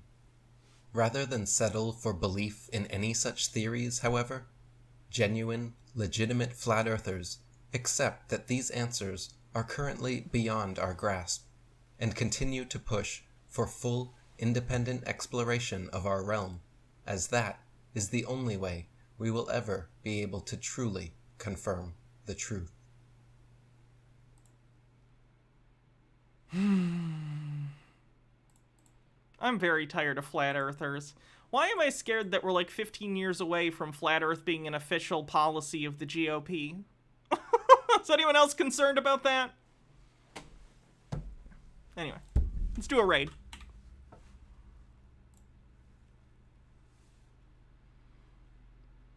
Who's online?